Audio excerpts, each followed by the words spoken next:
How should we start?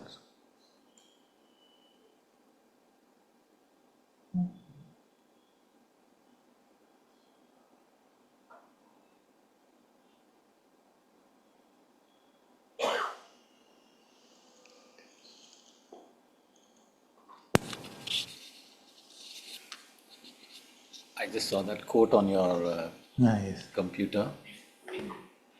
Sinful and unworthy, Yeah. and I will relentlessly knock at your door. I mean, I fully understand what it is and how we are supposed to live that attitude. Then when you look at Vivekananda's language, it's like you are a child of immortality, and it's like very positive, right? And my question is, for a novice on this path, I don't have a resistance from any of those two words. It just makes me feel weaker. It's a feeling. Versus a little more positive language. For a novice, I think if somebody is evolved and is already close to that door of God, yeah, so that's kind of where I can't articulate beyond that. Yeah. If you have any Yes, comments. yes.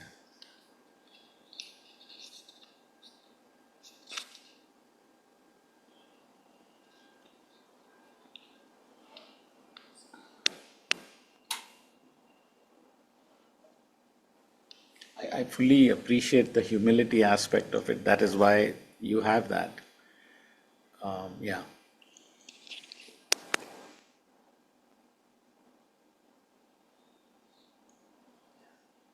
Let's see what arises in this contemplation. It's a beautiful one because great sages have told us that we ourselves are the highest, beyond comprehension is our true nature.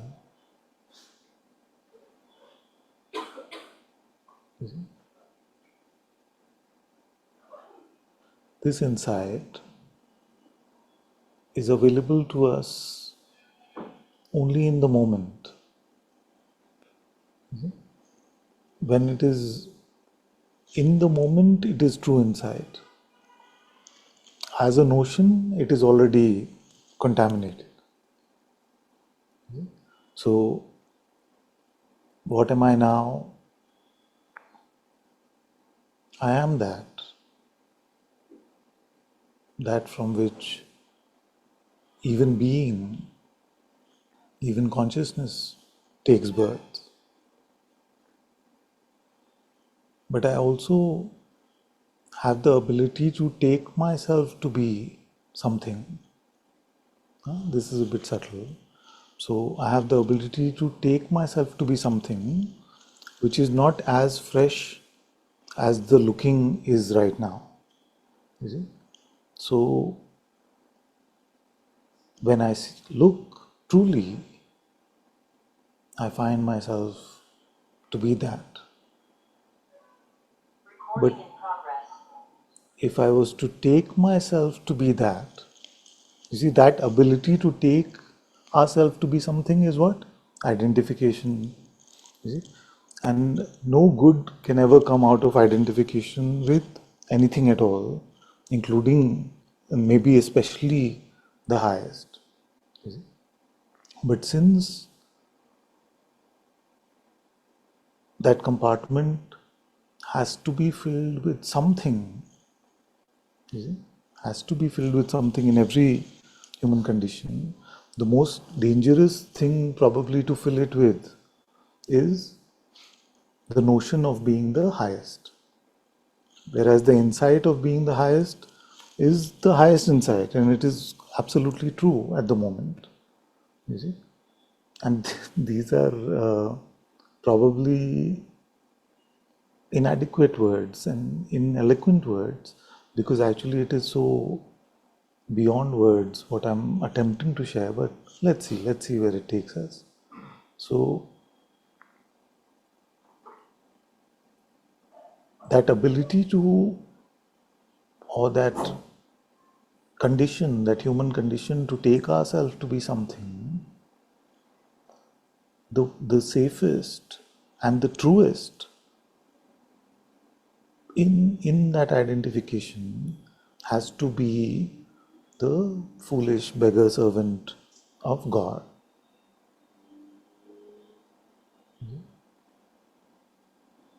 So one is to do with my reality, and one is to do with the tanmatra of the ego, the remnants of the false. But the remnants, as Bhagavan said, become like a burnt rope. They don't have the power to really bind you anymore. But I've also noticed that this burnt rope has, the capability to reinvent itself. So although it may be burnt, it can then reinvent itself into a fresh rope, which can be even stronger than it initially was.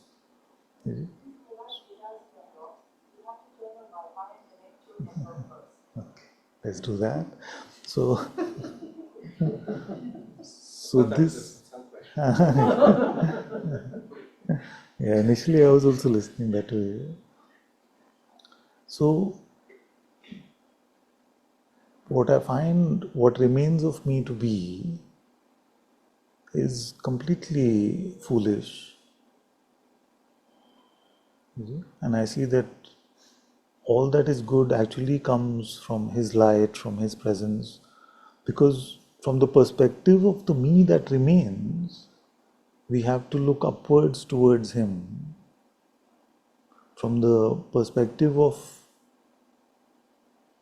that which I actually am, we have to look even at that as something that takes birth within myself.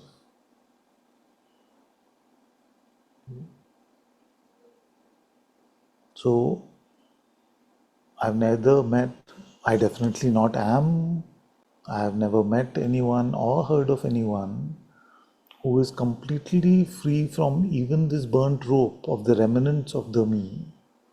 You see? And because that is the dangerous end of it. You see, there is no danger on that end. That is just pure auspiciousness on that end. The dangerous end is if this one starts to take itself to be proud, or someone, or God forbid, a master or a guru. You see, then that one can cause a lot of trouble. So that dangerous end of it has to be dipped and in fact drowned in humility, as a constant reminder to remind oneself that all that is good only comes from His light, from His presence. And this, whatever this Ananta can take himself to be, is just sheer foolishness, sheer stupidity, and still a desire to live on his own terms and wanting to be right, maybe even about this. So, so that is the safety mechanism, but sincerely, you see, not as a tactic, but sincerely through looking, the the safety blanket for this one is to recognize where he stands in front of God like a naked little child. And so the sages of the past looked at this conundrum, you see, where the recognition is always that I am the highest, you see, but it is also seen that the me still hangs around, you see, and that me can reinvent itself, can paint itself in new colors, can create a fresh identity which may be even more difficult to shake off. So for this conundrum, they came up with the term Achinta Bheda Abheda, which means that there's an incomprehensible distinction and yet non-distinction between the highest and myself. Achinta means it's not comprehensible, we cannot really understand it, although we've tried in some words today to expand on it to see if it lands somewhere. But really the aspect of distinction, non-distinction, we can't really, the intellect is too small to comprehend, because for the intellect it's opposite. How can it be non-distinct and distinct? You see? How can something be true and false? You see, or neither true nor false? So that's where our logic, especially the linear logic of the West, starts to fade away, starts to give way. But our faith doesn't, our intuition doesn't.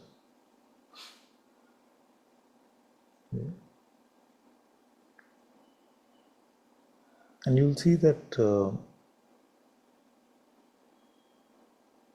there's nothing unique in what I'm sharing. I'm just continuing to share uh, from what my heart is telling me, and of course what the sages have showed us in the past.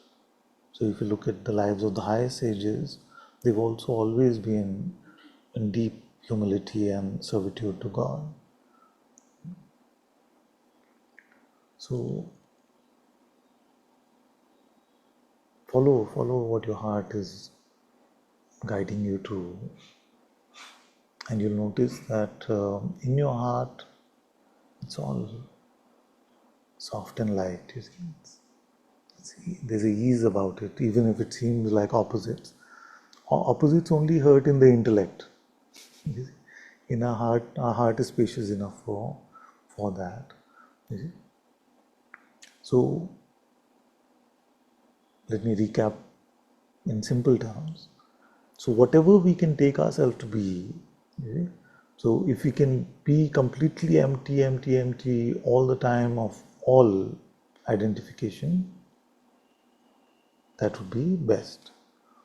But since this Maya, this world, this play is so compelling, we are tempted very often to take ourselves to be something. So if we are going to take ourselves to be something, let us be a foolish, humble beggar, or nothing at all. So many times you'll see great sages just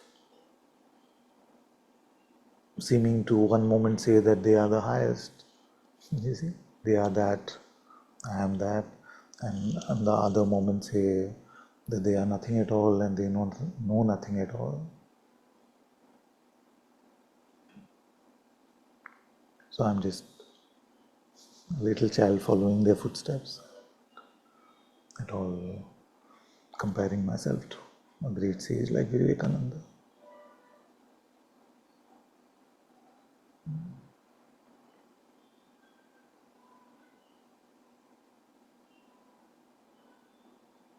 I'm sure when Swami Vivekananda went in front of Sri Ramakrishna, he must go even later as a little child. He won't go as the immortal one or whatever. So in front of God, who is always here in your heart, in front of Him, what our form conveys, what our form expresses, is usually a great awe, a great reverence, a great love.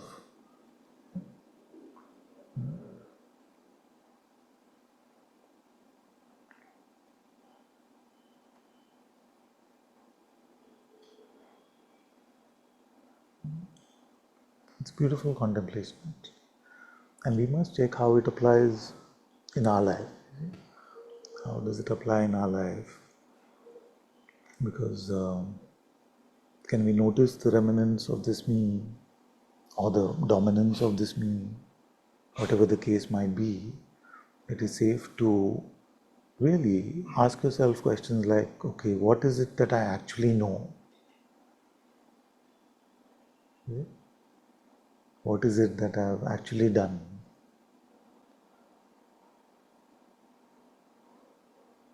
What is it in my life that is not a sheer gift from God? So when you ask ourselves these questions, then we realize that all is because of His grace.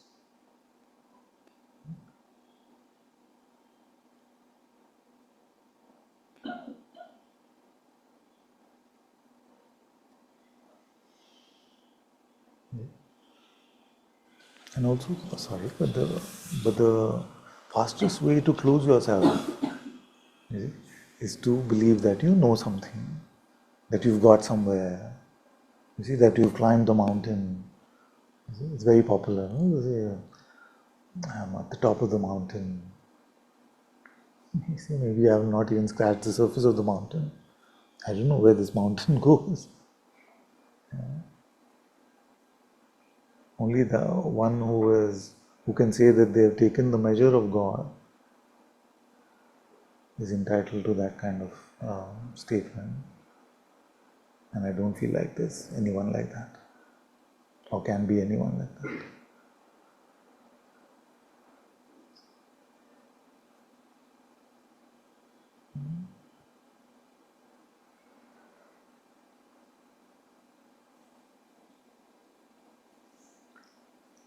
So, after hearing this, I think where my confusion was lying in that question was sometimes when the mind is strong and one has to call upon the inner resources, the being, to get out of that situation. If, in a way, there's a very positive energy of courage. And you've also said, for example,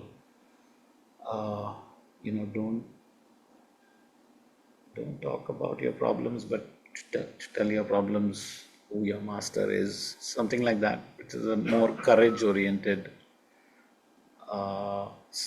posture, if you will. So I was getting confused that in that situation with the humility and I'm unworthy. But now what I'm seeing is the humility and unworthy posture is not while my mind is creating the havoc. There maybe courage is okay. Yes, but also let's check whether what needs more courage. Humility also needs courage for sure, yeah. I guess for me now the subtle distinction that has come is if my mind is creating a havoc, can I be humble to that? Yes. That's also one way is what, Yes, right? yes. Can I be humble to that It's the attacking mind? best way to enter God's temple in your heart. So it's a receding in, like a tortoise going in and going under a. In a way, okay, let's look at this. So, what happens when we are humble? You see, if we feel that we are being attacked, then we must have a shape for us to be attacked, isn't it? That without a shape we cannot be attacked. So, mostly what is being attacked is what it is our pride itself. It is very difficult to attack one who is not proud. Because there's very, like, there's just a subtle nuance of a difference between the word ego and pride. You see? There's really not much difference between the two words. So, when we are feeling attacked, then it is our self-image. Self-image is another way to say pride. No? Like we have a notion about ourselves that I am something, and that is getting attacked. You see? So, the remembrance that whatever remains of me is just a foolish, humble beggar, then takes us away from a sense of an entitlement or having to keep up any sense of image in the first place. You see? Why should I not be attacked?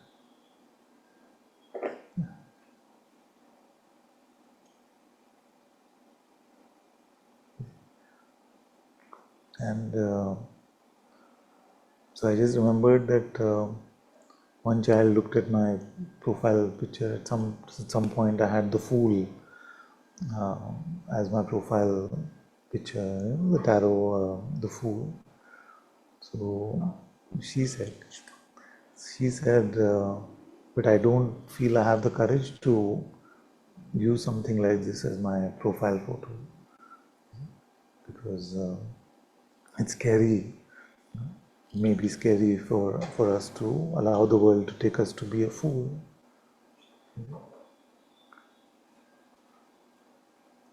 So if we can, really it is coming to say that humility is the best way to enter God's temple. Even if you were to go to a physical temple, we go head bowed down. We don't go. I am that. I have come to meet you. That is a reason. That is not my. For me, the Yeah. confusion is in going to a temple or coming to see you or Vivekanand going to Ramakrishna. There's no question of an attack over there. I'm going to something that is far more inspiring, greater, grander. There's no confusion there. The confusion is, let's say somebody is verbally abusive to me. Okay. So now, in my mind, the posture can be just humility, and I avoid the situation and move on, and I will find peace in that one way. The other posture is, oh, nobody can attack who really is here, and this entity is way bigger. It's just from your own words. That's why my confusion is like, show your problems. Yeah. Finally, I feel like I'm Yeah. getting the sense of the question now. Yeah. I feel like Yeah. I'm meeting it now. Yeah. So, firstly, whenever we are attacked, all the time, but especially when we are attacked, we must be going to God. Huh? And that going to God must be with a sense of humility, with the head bowed down, not with a sense of entitlement. Then, when we talk about how should we deal with that external situation, you see, that will come from there. You see, so I'm not at all saying that our external posture automatic should become head bowed down. You see, although a lot of times it will be like that, but we have to allow God to tell us how to. You see, He must move us. He must guide us. So thank you. So I feel like I got the nuance of the question now. So if you're being attacked in life externally, you see, internally we have to continue to be humble and go to God. But how this body mind has to unfold has to come from His will. So that is to not be sheepish and to be strong, or maybe even to take the Arjuna posture. We can't predetermine that. So yeah, that was my question. So thank you. Just rely on that. In that moment, what is the right posture should come from inside rather than have a templatized. Exactly. Thank you.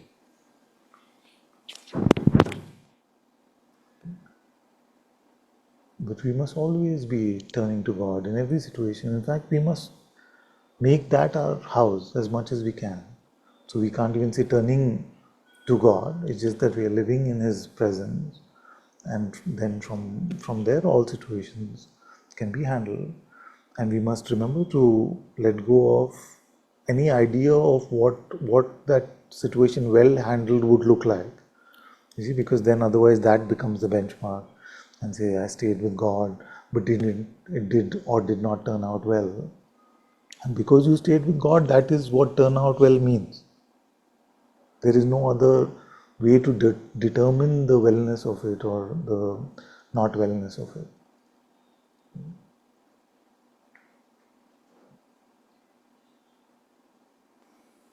Yesterday, the opposite of the strong posture happened. Like you said, in the moment, intuitively was giving money to a beggar on the street, and that person bowed down, and I just intuitively bowed down more, and I started crying like, how can that person bow down to me? I don't know. It was just like too much to take. Yeah, so now I understand. Like it just happened with just inner response, and with somebody else that could have taken the strong posture, it would have been very different. Exactly.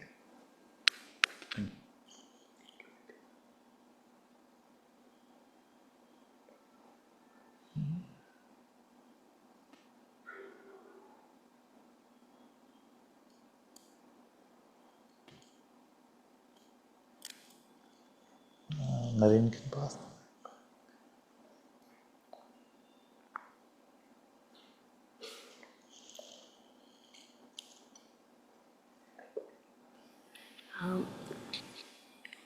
When one is living in that space with, Can you repeat my thing? I didn't when get one is living in that heart temple, and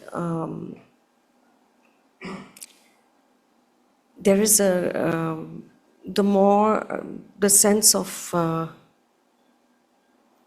this, it comes slowly and slowly, and little by little more the feeling of I'm not the doer, right? I mean, you are not actually, so that goes away. So in that, sometimes I'm really like, if there was a judge, he would say like, you're a real fool, idiot, you've been rude to so and so, or you didn't do this nicely, or this is hardly the way to behave in this journey. And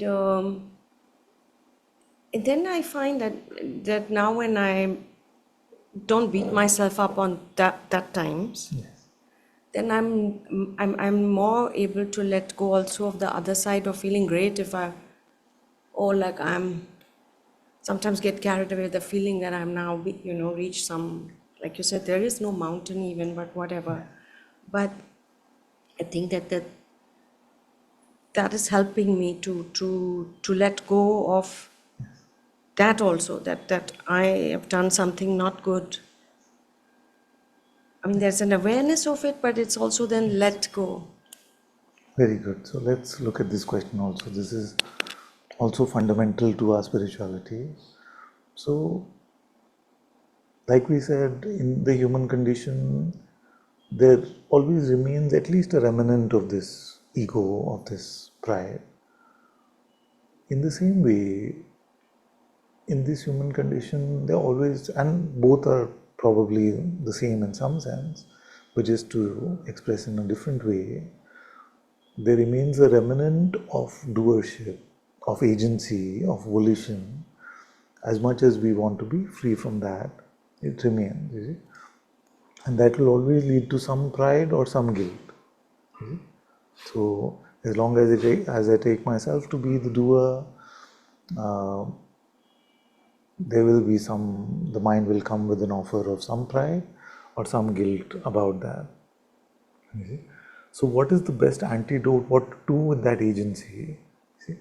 And I feel that bhakti, and specifically the servitude aspect of bhakti, is the antidote for that remnant of the sense of agency that we have, you see, which is linked with that humility, servitude, faith, gratefulness, prayerfulness. All of these are the ingredients of a true bhakta.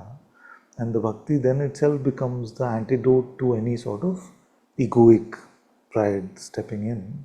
And because this agency seems to remain, because this pride seems to remain, then we must allow ourselves to be just moved by Him or just guided by Him.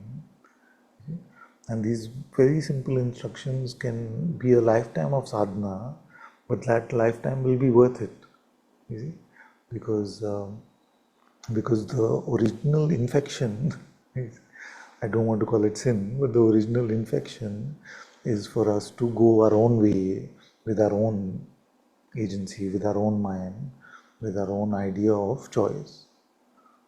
So allowing self-will to dissolve in His will, you see, it may not fully happen, but it may deepen more and more. And that deepening more and more itself will be the best life.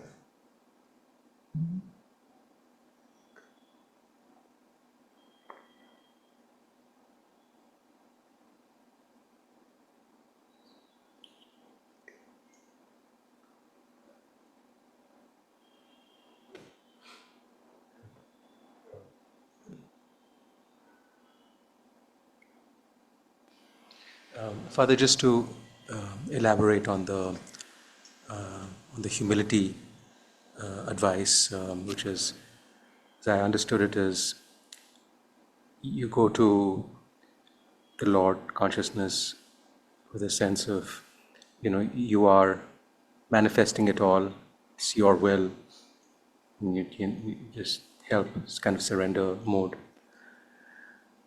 Is there also, would you also advise that, to the extent we feel like, we are an agent in the world, that we need to do seva?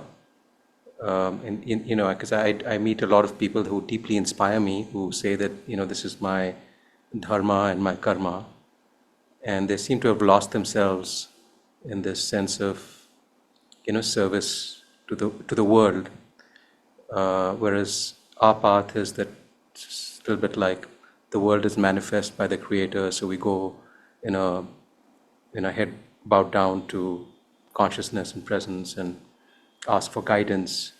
I just want to ask, because there are two seemingly different paths that may lead to the same, I don't know, but just want your advice on this, because with should we be consciously taking time out for things like seva, or making that sort of a part of our what we call our daily quote unquote practical life, or it doesn't matter as long as we're in presence and we are cutting the ego. Okay, so thank you. We're getting some very fundamental questions today, which are very important and form the basis of our spirituality. So, to put it in a very simple way, the question can be looked at in this simple phrase: what is my dharma? What is my dharma? So, if you were to look at someone who is in the world, they don't have a guru, they don't have any sense of the Atma within, the Holy Spirit within, then for them to follow what is written down in scripture, what is the advice given by the elders, what is what resonates the most in terms of what they feel will best help brothers and sisters in this world. So it's very good if those who haven't come to this, those who haven't come to this, then they feel a calling towards helping, doing some sort of so-called social work, then that is fine. We can take that to be dharma. If there's a family responsibility that someone has to do, and they're not yet guided by a master or by the master within, then to follow the norms of the highest code of conduct in society can provisionally be taken to be their dharma. But for those who have come to satsang, who have found their guru, even if they cannot hear the voice of the master within, or feel like they can be empty enough to be guided or moved by the master within, then to follow the master's pointing is our dharma. Then, as we get used to being obedient in that way, then we may find that that presence, where whom the external master only embodies, that very presence, that very Atma, that very Sadguru presence is within ourselves.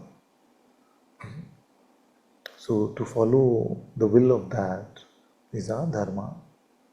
So, if you were to look at the classical example of Krishna telling Arjun that you must do your dharma, okay, the way I look at that whole thing is to say that it became Arjuna's dharma very clearly because the Lord Himself was telling him to do it.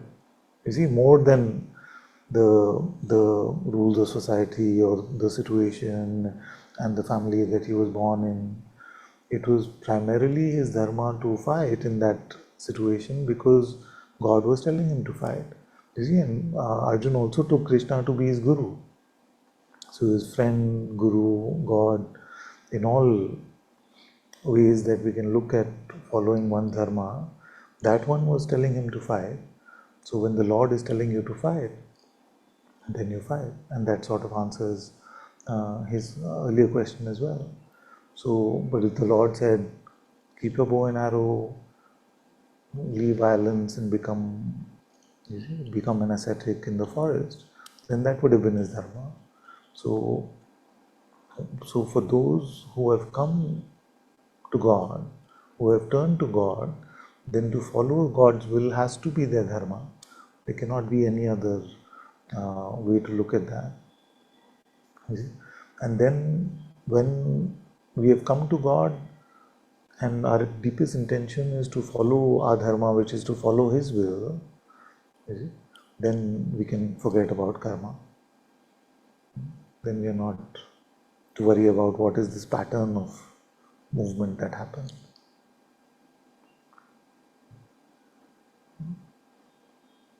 So remember, very simply put, what to do, what is good, what is right, what is better, all depends on whether it came from God or not.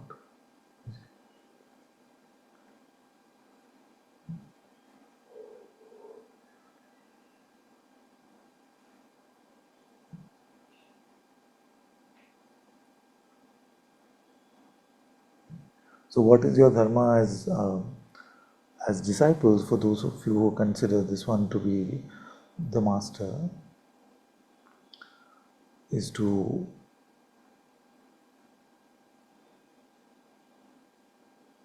make it most important in your life to come to His presence.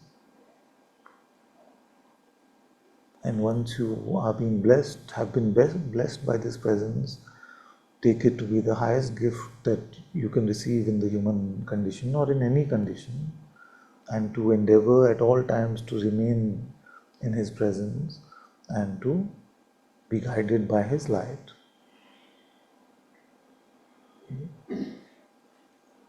So it always varies moment to moment. The guidance may vary, but if you were to ask me what is it that you're telling all of us to do, what should we follow? If to listen to your master is the highest dharma for me at the moment, then what is it that you're telling me to do? I'm telling you every satsang to make God number one, to endeavor to live in His presence, in His light, in His love. And once you come to it, then value that more than anything that you can find in the world. Value that higher than everything else put together, and remain in that holy light, in the light of the Atma itself.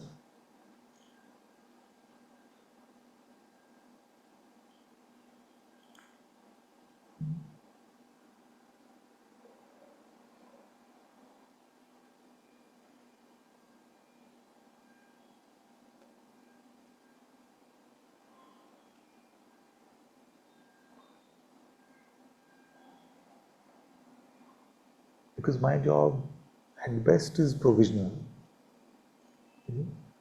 My job at best is just temporary. Something within you turned towards God. There was a longing in your heart to turn to the truth, to turn towards God. The endeavor by yourself maybe seemed too difficult, too unapproachable. You didn't know what steps to take. So God just moves this one to try and, you see, be like a conveyor belt, moving you from the way of the head into the way of the heart, where His presence will guide you, His presence will shine His light on you, His presence will shine His love on you, and your life will feel like it has a completely different texture, completely different flavor than it used to before. You see? There you know that you're in the right place, you see, in the presence of the Atma within. Then you are in the hands of the true Guru, you see? And the work of this provisional one is done.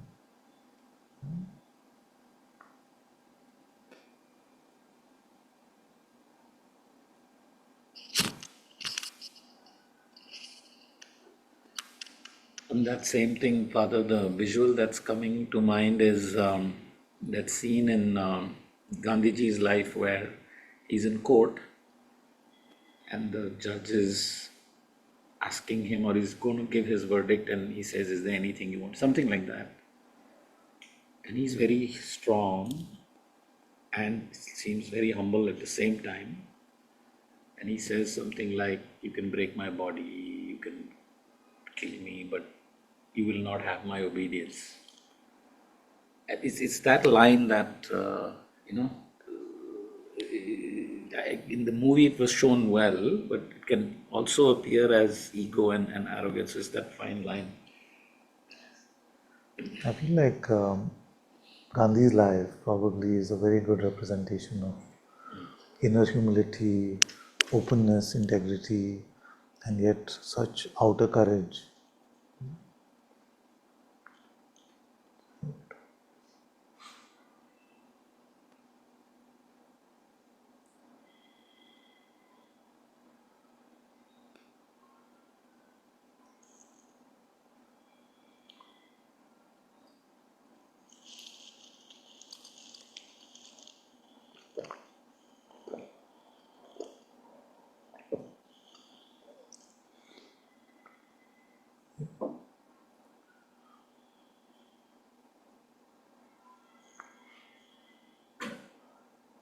When we have role models which are made available to us in the world, in society, you see, our mind obviously wants to attack and tear them down, and you see that's at some level seems very satisfying because we feel better about ourselves. Yeah. So I've heard of someone who always used to tell the truth. Gandhiji, we heard that about him as children. So at some level, what's happening in the world is that we want to tear that whole thing down and say it was just politics, it was just all of that. But that does us no good now. We must look at where that takes us to the highest, you see, not to tear them down to the lowest, because that may be satisfying to the mind, but it doesn't really help us in any way. You see? So if there's a role model like that, we must look at what can I learn from that. You see? What was the source of that power, that source of that courage?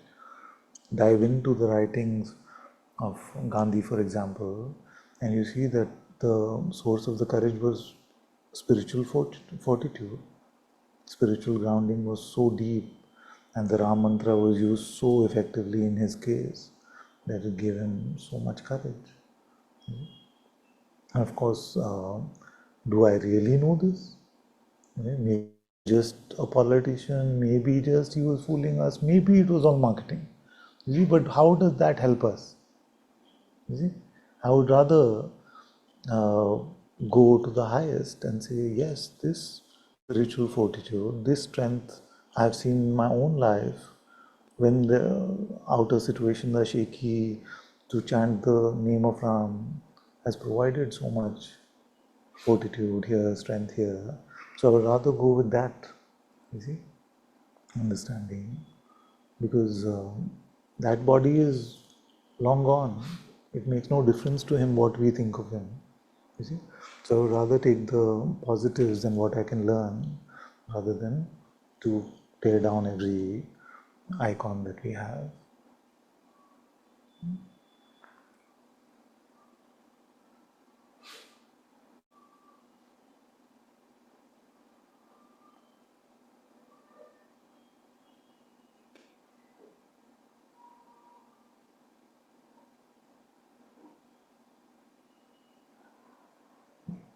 Non-violence is very beautiful. We may say now, like I've read both sides of the story, right? So we may say now that it was a very smart move because if you were to be violent in response to the British might, then you would have been crushed, you see. But are those people who are saying that, have they ever stood non-violently at the face of a lathi charge? All these people hitting you with these sticks and pointing guns at you, and you are standing folded hands. Okay? That is courage. No?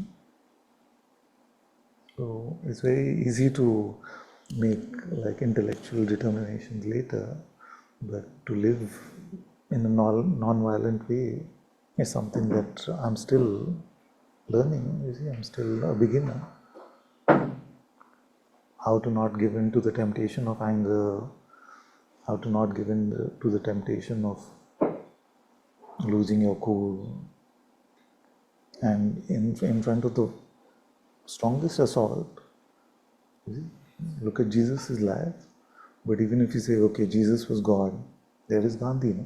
That part, at least we can't deny that the Lathi charges were happening and they were hundreds and hundreds of our brothers and sisters of the past went through all of that with folded hands.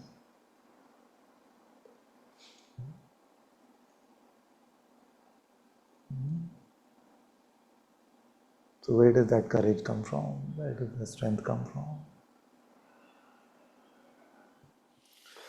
Just wondered if we could maybe explore something that I've seen coming up.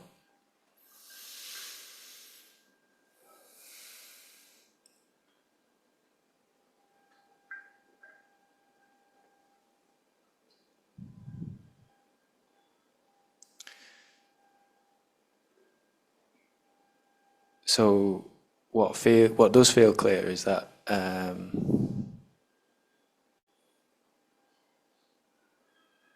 God, the Creator,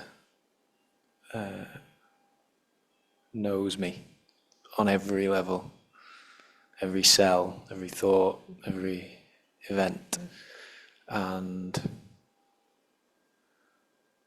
that's all loved unconditionally,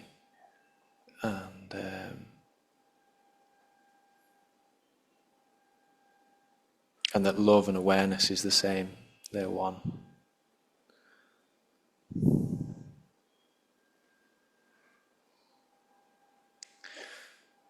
So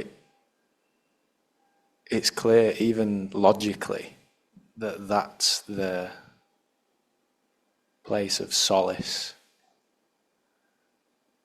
Yeah. And that it's already so. Yeah.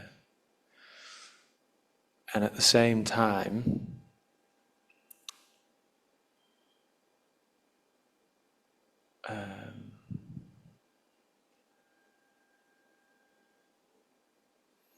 something's there in my being, some layer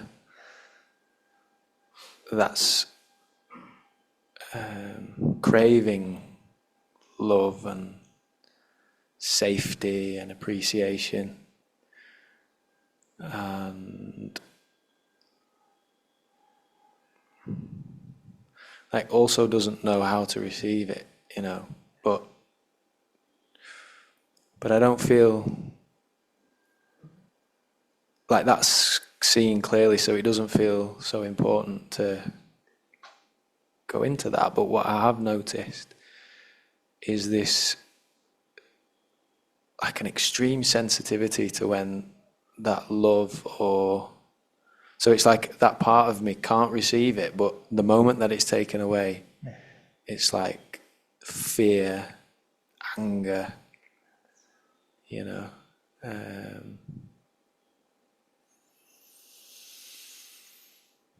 So I've been asking asking God and asking Spirit to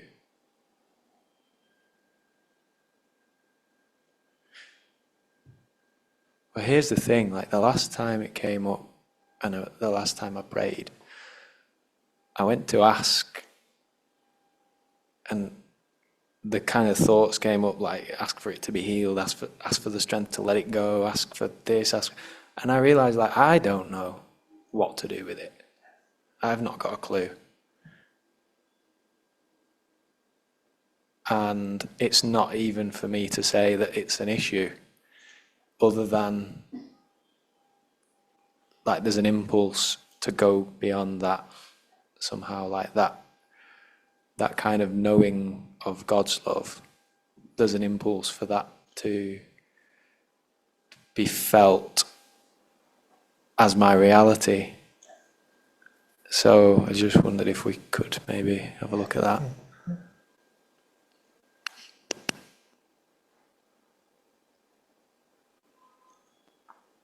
So you said very beautifully that you recognize that His presence, His light, His love within is the true source of solace, of rest, rejuvenation, insight, intelligence, guidance. All that is good comes from that. I said, and yet there's an aspect of your being which craves that from the world, from our relationships, from the seeming outside. Then also you said that I take that to God, and when I take that to Him, then I don't even know what really I want out of this, what am I really asking for.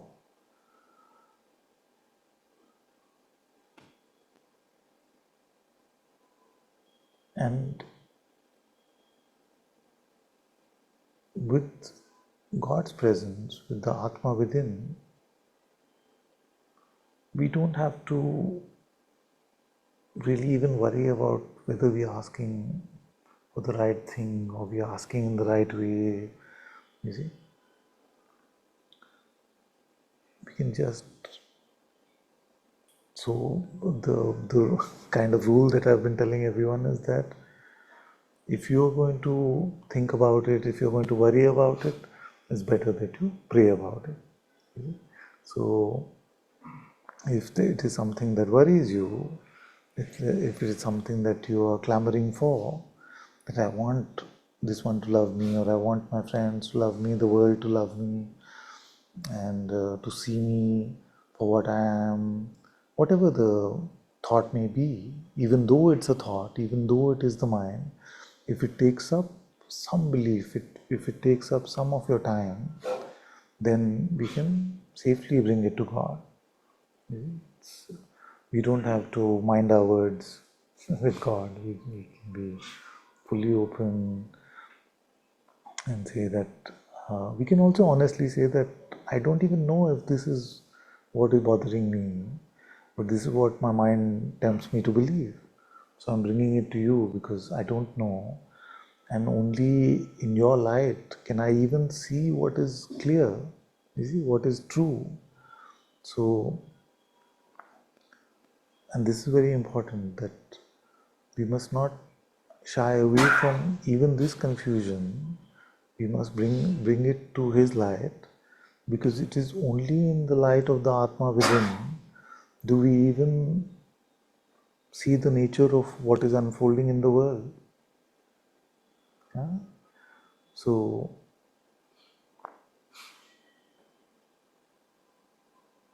but all of us have noticed that when we receive love from the outside, you see, seemingly receiving love from the outside, if we were to check in that moment, where is this coming from? We always see that it is coming from His love in our heart. It is coming from within ourselves. Even those who don't have faith in the word God, who don't like the notion of God, we'll admit that love, peace, contentment, all has to come from within. You see, the external at best is a catalyst that seems to trigger that arising. So we notice that. Also, one thing that I'm still learning, but I'm learning more and more as I'm getting older, is that we can use, when the mind tempts us with the temptation that we must get love, we can use that as a trigger to give love. Use that as a trigger to give love, and you see that really there is no distinction between giving and getting, and then we can use even the mind's temptation to serve an auspicious purpose. See, because often it'll like, I should be loved more, I should be valued more, I should have this. You see? So use that as a temptation to, as a catalyst, as an instigation to give whatever you want to receive. It sounds very cliched. It sounds very cliched, but we must try these cliched things sometimes. See how they work. So when the mind says, but this one should love me more, you love more. And it's tough, it's not always easy. And when we are angry, when we are frustrated, then the mind comes up with these kind of things. So we're not necessarily in that moment willing to do that. But as we work on it, as we notice it about ourselves, then it always turns out more beautiful when our attempt is to give more love, is to share more love. You want to say more about it?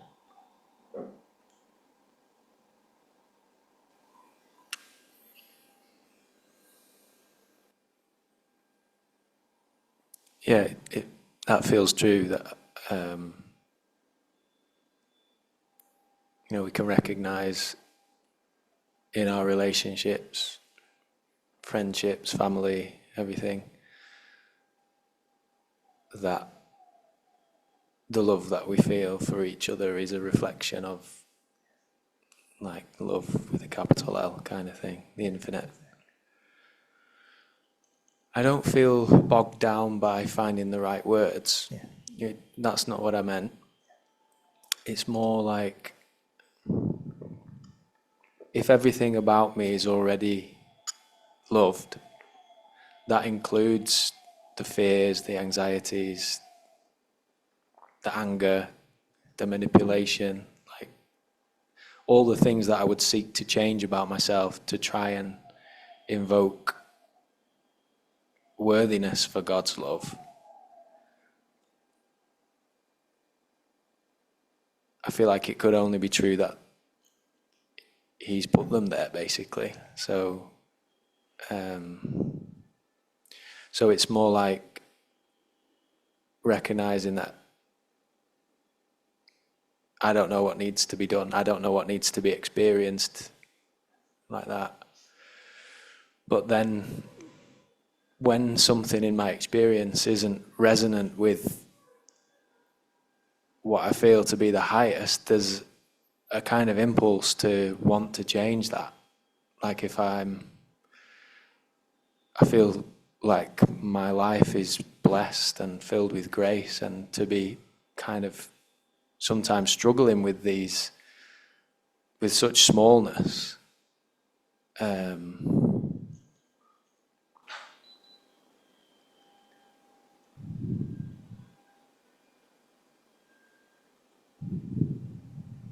Yeah, So let me, some words are coming for this and then we can continue. So I won't say that these are small things. Yeah, I feel like this is the human condition. This is what all of us are dealing with. And at whatever level of spiritual depth we may be, as much of a deeply spiritual life we may have led, these things continue, and this is in continuation with the earlier thing, that these are the things which are the remnants of the me that remain. And I don't feel it's so easy for anyone to say that it all goes away. So, firstly, it's not a small thing. These are very primal human conditions. So, don't worry that these are still playing out. This is for everyone. So, that is the first thing.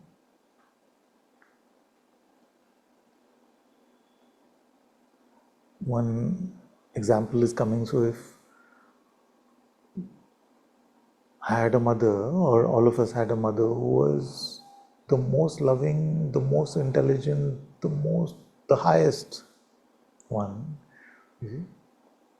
And we have no doubt about the fact that she loves us immensely. And yet there are times where a child will go to that mother and say, I want your love. You see? I want you to love me. So the mother will pick up the child and hug the child and embrace the child. You see? There's nothing wrong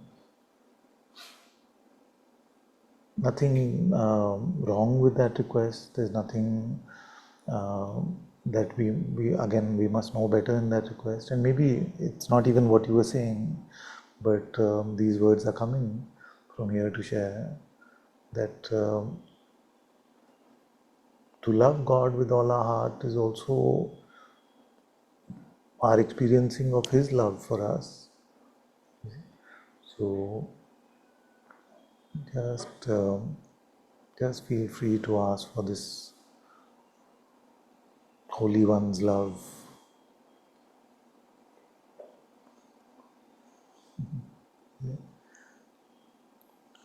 And this is one request we can constantly make. It's a unending ocean of love in there. The more you ask for it, the more you give it, the more you receive it, it's all the same. Then our life becomes an embodiment of that love as well. And of course, that which is given birth to us has also put in all the frustration, anger, anxiety, all of these things that we go through, you see. But if the parent is guiding us, if she is saying to us, if he is saying to us that we must be empty of this and this is the way, you see, if God's presence is guiding us in this way, then we may not always succeed, but our intention must be to follow. Our intention must be to follow. Because, of course, God has given everything, but if God Himself is guiding us to be empty of all of that, then we cannot really say, I mean, we may say when we are a bit irritated, but we cannot really say that, but you only put this here. So we must go with the way that we are learning to deepen in our heart and follow His will, follow His guidance.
99.9999999% of this game is beyond our understanding.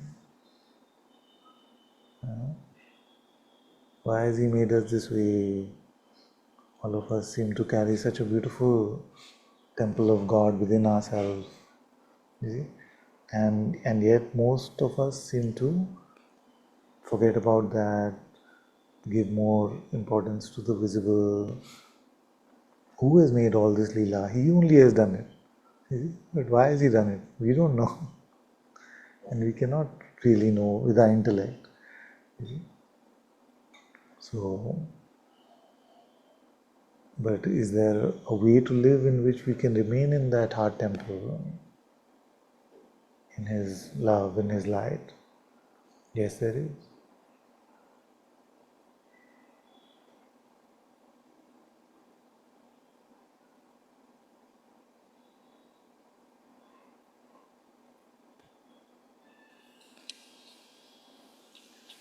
So when we say that you must do the will of God, what is the will of God? Is it different for different people, different at different times, different at different situations? And how do you feel it? How do you know it? Thank you. That's a good question. So, if we say that we must follow the will of God, in every culture we have examples that we revere, and we revere them because they followed the will of God. So whether it's Hanuman here, whether it's Abraham, whether it's so many examples, Nanakji. So it's a very good question to ask that Guru Nanakji said, more than any experiences, more than any tactics from your mind, more than any practices, more than any feelings of ecstasy, more than anything, he told us to follow the hukum. Hukum rajai chalna, nanak likhya naal. So, if that was his highest pointing, that we must follow, and he used a stronger word than will, he said command, follow the hukum. So, then really the most important question is this. So, if I must follow the will of God, firstly, what is it? How will I know what it is? And how can I follow? So, then we are saying that, suppose, let me just to simplify, if I were to say that we must follow the will of this one, there's a designated one for you in the world, you must follow their will. You see? Then what should your question be? Who is it and how can I meet them? You see, if I am to follow that one's will, then I must be able to meet them, isn't it? So, all of satsang, or most of satsang, is getting us to a point where we can meet His presence within ourselves. You see, because that meeting is very important. So, till then, you see, till we are waiting to meet the Master whose will we can follow, you see, which is the Atma within, till then we must consider that His will is only for us to find Him. That is the most important guidance that we can consider to be His will for the moment, which is that we must find Him. You see, because once we find Him, can we live a life which is moment to moment lived in His light, where He can guide us, He can move us. You see, so His will for us is for us to find Him first. So what is your report about that? Can you report that you have found Him, or you are still looking to find Him? So then consider provisionally His will is for you to put the finding of Him number one. That is His will. How to do that? Nice. That is what satsang actually literally means that. To come to satsang is to come to the company of the truth. Satsang. Yes. You see? And the truth, the capital T is synonymous with God, with true love, with true beauty. They're all synonymous at the end of it. So, satsang is where you catch the pulse of it. You see? That there can be no templatized prescription really saying step 1, step 2, step 3, step 4, and you found him. No? But to come to satsang, you find, you see, start finding the pulse of it. What is the way? You see, what is the way? The way cannot be really conceptualized. The way really can't be put into words also. But something starts to shift as you come to true satsang, where really all of it is about coming to his presence, about coming to his light. And then along the way you will receive methods. You see, some things will clear up the cobwebs within. You see, it's like the temple is within, but it's all hidden by these cobwebs within, isn't it? Which is the conditions, the tendencies, the vasanas. So something will keep plucking at all of that. And there are tools available. There is inquiry, which I'm happy to share more about. But I don't know if you were here the other time where we talked about how to do the self-inquiry. Also, there is the Atma Darshan Samadhi, which is available on YouTube now, so you can follow that. There's the invitation by Guruji, which you can follow. There are many methods which are available, and you have to just sample a bit, see what resonates, deepen into that which resonates. You see, because otherwise, if you try to do everything that is prescribed, then it seems like it's too much. You see, it may even seem overwhelming. So you have to just tread lightly, slowly see. You see, follow your heart, see what is resonating, what you're able to meet. But as you're following your heart, be careful that your mind will try to pose as your heart. You see, it will say, नहीं ये अच्छा नहीं लगा, ये ज़्यादा. You see, so just be careful to see whether it is coming from some fear or some discomfort, because there will be large parts of this which will seem uncomfortable.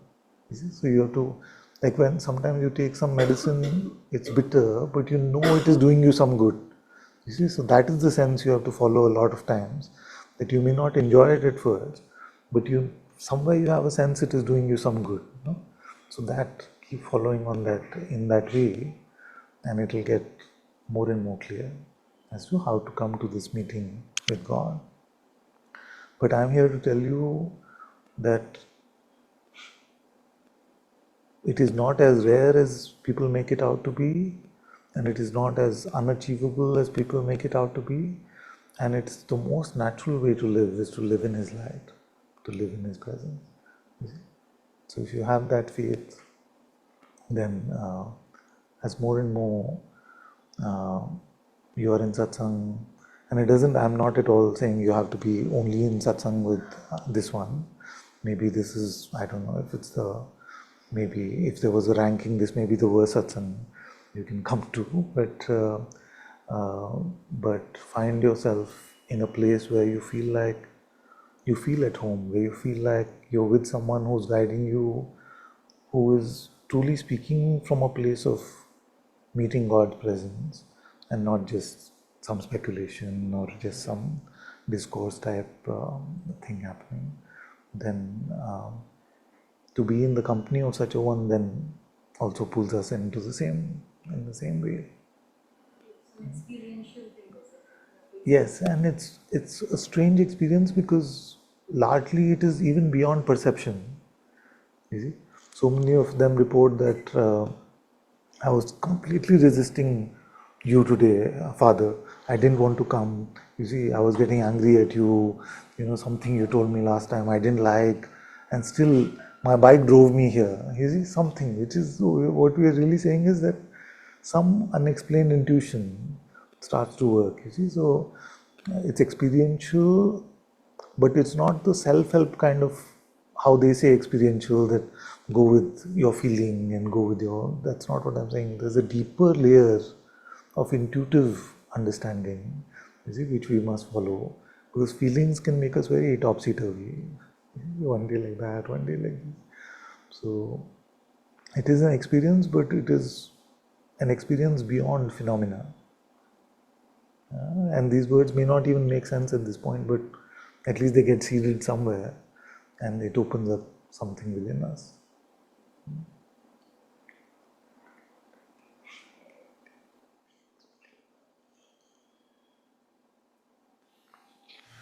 For this weekend, in my study, I have a photograph of Bhagwan, which is exactly that actually. So I just tried sitting on a chair and just looking at it, like just looking in the eyes, and First question is, where was your wife? so the, You closed the door, the locked. door was bolted Yes. securely. The curtains were drawn in the windows and everything. So complete, I think the complete, best complete started privacy. in secret. So with all those precautions taken, I sat down, and I thought I was being foolish, but you feel the presence just staring at a photograph.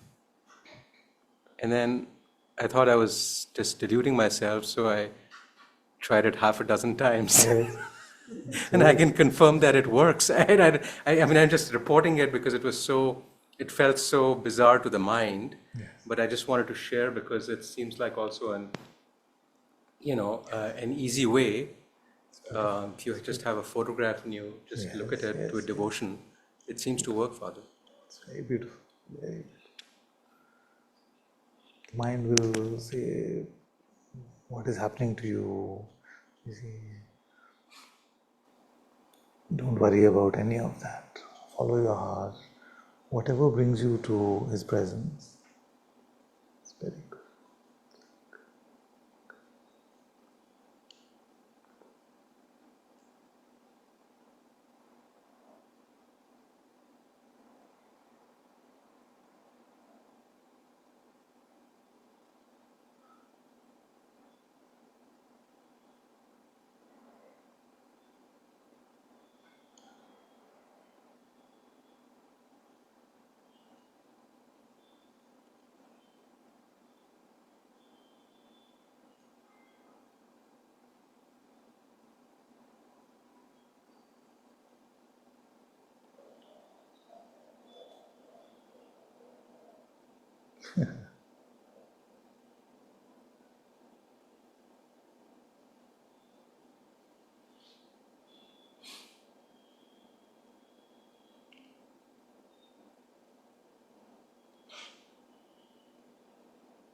So there's a question which I won't read the whole thing, but really the question is, what is the distinction between asking for love and feeding an attachment?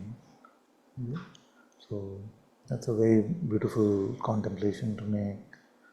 And we get a sense within ourselves that an attachment is sort of like a grasping, and many times it can seem like an entitled grasping, and it comes with mind attack and all of these kind of things.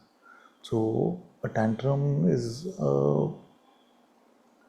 kind of a safe word that we may be using for it, but actually it is very it's much darker than what we would call love in some way. It's much more like a graspy energy about it. So love is so much more open, so much more loving. which may sound strange, but love is so much more loving, and attachments can just block our light fully. And as your teacher, as your father, I would never want any of you to get caught up in this kind of attachment. And the mind, in the guise of love, wants to create more and more attachment, wants to create more and more uh, boxes, more and more limitations, more and more constructs. So, free from attachment, free to share love, to innocently ask the presence of God for a deeper love. You can sense the difference in flavor in these things. No? So you start to be able to smell the distinction of when it is just me, grasping, attachment, you see, versus love. It's a different fragrance altogether.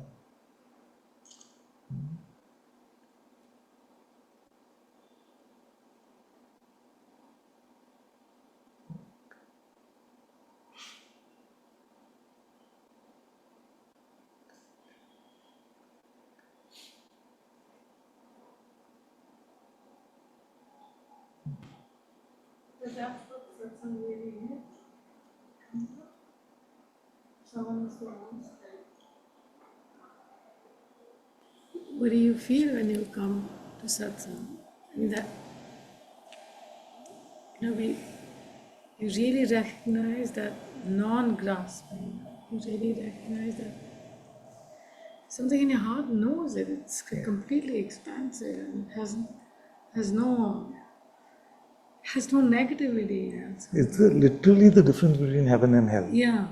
You see, I cannot overemphasize this point about how the mind's idea of love is so different from, you see, what true love is.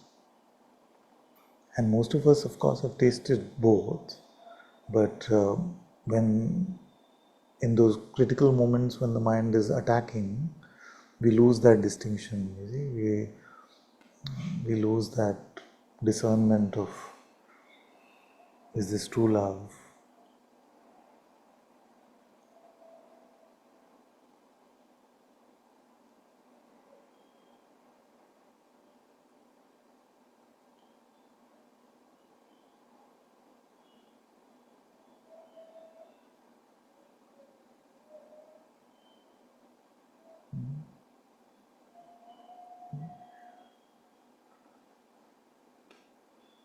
Imagine that we have a teacher because hopefully he doesn't fall for the mind's tricks. You see? But imagine that every time we fell for one of our mind's tricks, then we expect him to fall for that, and he also fell along the same way. Then both of us need to go to a teacher. So when we're feeling so right, when we're feeling like so entitled, then if our teacher also was to fall for the same trap and not be able to distinguish the what is auspicious in that moment, and I'm telling you that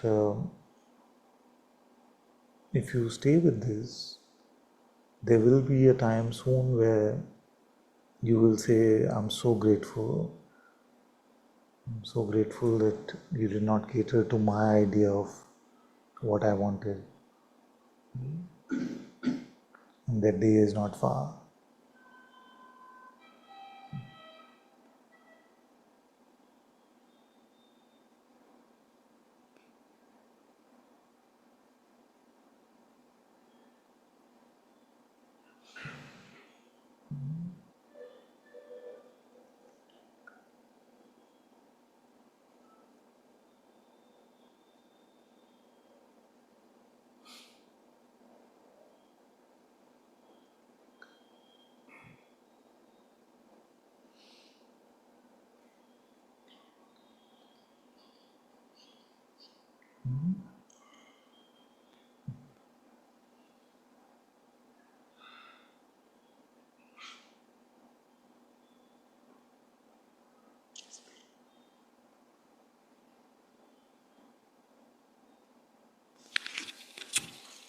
I've been noticing something quite interesting with my mind. The tendency of the mind To mind itself. using the Advaita philosophy. Yes. And I feel that happened a lot with me earlier, and which is why I got so exhausted Yeah. some years ago when I first encountered Advaita. And I'm like, oh, there's a non dualist sitting inside my Yes, head. yes. I was like, this thought is not okay. This feeling is not okay. This is allowed. This is not allowed. And it's violence. It's exhaustion. And I've been able to touch some very distinct stillness last couple of weeks that I've been coming here, wherein I'm able to watch that tendency of the mind to mind itself Yes, yes. using, Very good. like Very good. it's like everything can fall into the trap of the mind, Yes. into the hands of the mind, Very good. and get misappropriated. Absolutely. And so much friction that is earlier otherwise present that I've noticed in my very long spiritual career, so to speak, how I like to call it. But it's quite beautiful to be able to just watch that traffic without needing to stop it or encourage it. Encouraging sometimes happens on its own, the latching on, but to not need to stop it is it's just something else. It's very good. Very good. This report is music to my ears. For years, we've spoken about this tendency of the mind itself to latch on to spiritual teachings, especially Advaita. There's a part of our mind which loves the absoluteness of Advaita pointings. And I call this one, we used to jokingly, of course, call it the Advaita police. But I feel like the term that hits home really well is the checker guy. You see, so it takes everything it hears in satsang and makes itself the authoritative checker guy. See, can't do that. That's wrong. That's right. You must do this. And that checker guy is the most oppressive, you see. So I used to call it my arch nemesis actually, the checker guy. Because everything I would say, I say, okay, don't even check. You see, I say, don't diagnose, okay, don't self-diagnose, don't check. Then it would take that. So if you're finding the mind making a report about yourself, then the checker guy is saying, see, you're being the checker guy, you're just checking. You see, the checker guy can take all these inputs. And that is why really it is about switching over the power from head to heart, because we cannot resolve this over here. You see? We have to transcend this whole playground and move to a different one. You see, that whole locality is full of trouble, even if it is got the right name boards and got everything precisely figured out over there. It just doesn't work.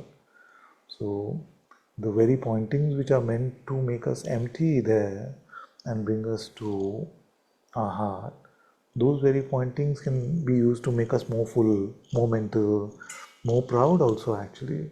You see, because we not only do that to ourselves, which is very oppressive, but we end up doing it to others also. You're being too much mind, you're being arrogant, who are you?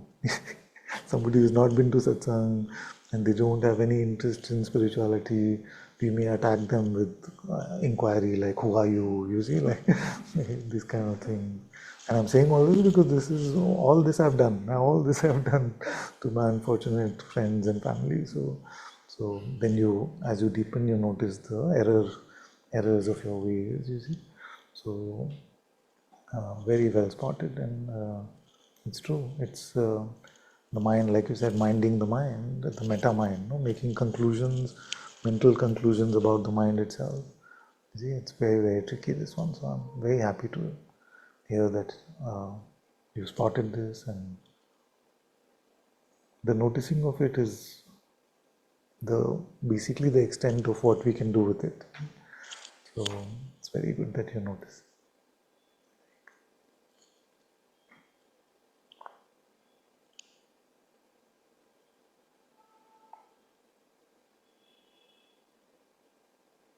Kabirji said that this Maya is the Mahatagini. Even in the devotion of the devotee, it can hide. Even at the lotus flower at the feet of Vishnu, it can hide. It can hide everywhere.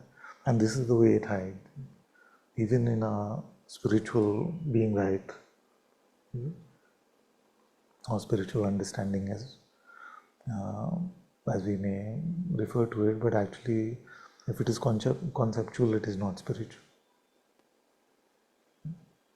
And as much as there is, I think she was pointing out, there is the tendency to beat oneself up, and the sense of specialness, which I have taken a very long time to even start to notice, that very lofty spiritual identity and spiritual ego, wanting to feel different and special, different from the others, and it's the sneaky one. Sneaky. It's Very sneaky, very insidious. very good. Very good. Very happy. Very good.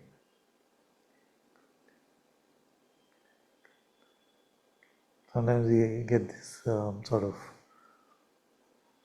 it can seem humble and harmless, no? That, no, तुम्हें समझ नहीं आएगा.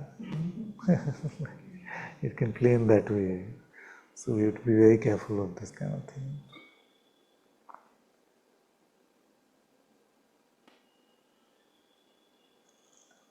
That you won't understand. You have to come to a few satsangs before you can understand what I'm saying.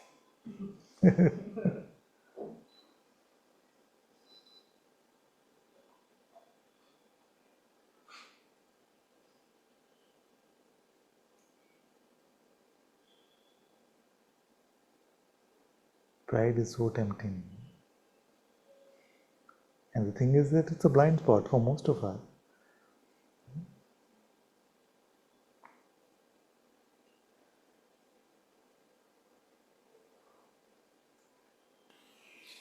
How do you reconcile the spiritual capital that you collect here with your day-to-day life? Say if you're running a business where you have to do and say so many different things which may not coincide with your learnings over here. How do you reconcile the two worlds? Well, it doesn't always work out well. In the sense, if you hear my wife's report, no? So sometimes, so she runs this company and I pretend to help her a few times. So if she'll always say, if you're sitting on one side negotiating with a vendor or something like that, you will always take their side.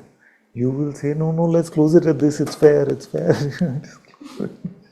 So it doesn't always have to work like that. You just, one thing I noticed is that, or maybe it was always like this here, but you find yourself always playing win-win, even if you're at work and things like that. You're not saying, how can I win and the other one lose, you see? And you see that, at least in my little bit of experience, I can see that when our intention is not to win over another, then in the long term, it seems to work out quite well. Although it may seem like there are some short-term impacts of those things, but it's like Shreya and Priya, no? I don't know if you know. So Shreya is short-term discomfort, short-term misery, but long-term gain, long-term pleasure. And Priya is short-term gratification, but long-term misery. So many times it becomes like that something naturally attunes us to like a collective vibration. And from that, at least in the long run, things seem to work out better. So you don't have to really juggle. You can just stay in your heart and allow things to unfold even from here, even at work. And initially, that's another place where it may seem like you need some courage, you see, because your mind will convince you that no, if you go with your heart, you will become a sadhu, you will leave everything, all that, you see. And there's no guarantee, by the way, that won't happen, you see. So I'm not saying that won't happen. If it is His will, then That may happen, but many times you can continue to have a work life, you can continue to have a householder life like this one's life, and but sitting in his presence, it all seems to play out. All roles seem to play out. Just the other day, I was talking to another one, and we were just contemplating this. I was saying that as you are in his presence, he is the highest intelligence. He is running all of this universe with all its myriad processes and all of that, and we worry about his presence being able to run our life and pay our bills. So we can't really worry about that.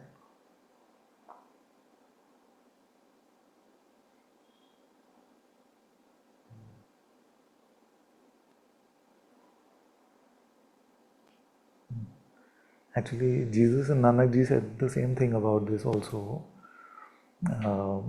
They use different animals, but so Jesus said that like a bird doesn't feel anxiety about where the next meal is going to come from, you see? And they just fly, and somehow God finds a way to feed them. And Nanakji used fishes as an example. So a fish is just swimming. It probably has no place to hoard up the materialistic wealth or possessions, and yet it's provided for. So if birds are provided for, if fishes are provided for, then why do we feel that we will not be provided for? Provide.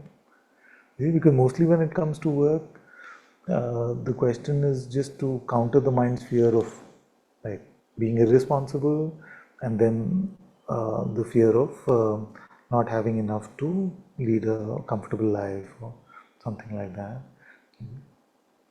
But both those are unfounded actually, because our highest responsibility is to be with the highest. To be with the lower, to be with that which is ephemeral cannot be our highest responsibility.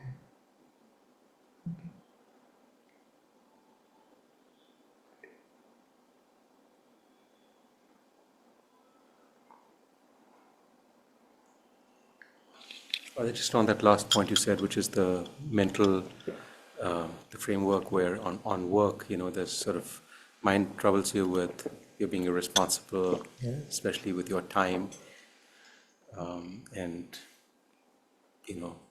lack of, sort of imagining, desire-fueled imagination, and then sort of Ambition. pursuit, chase of ambition and all that, right? So that's, I think we've all faced that. and I think, I just wanted to ask, I mean, do we, I guess the counter to that is what's meant to play out is meant to play out, and, it's being manifest by the higher power and not by my thoughts. So I'll just, if from presence everything phenomenal is manifest, then thought has nothing to do with it. So there's no free will. But I just wanted to get your view on, you think is that correct one, that there is no real free will and our only free will is to observe or get attached? So more and more, even in the realm of science, people are saying that free will actually is an absurd notion. And maybe Naren can correct my bad physics, but yeah, Prash also woke up just in time for the bad physics, so both of them can correct my bad physics. But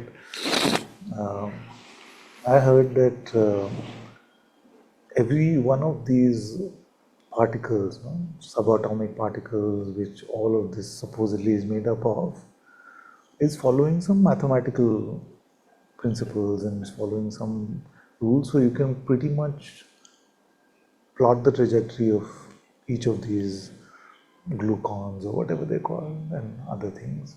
So, and also there is another element there which is not possible to plot, which is like a quantum probabilistic movement, which is purely random. You see?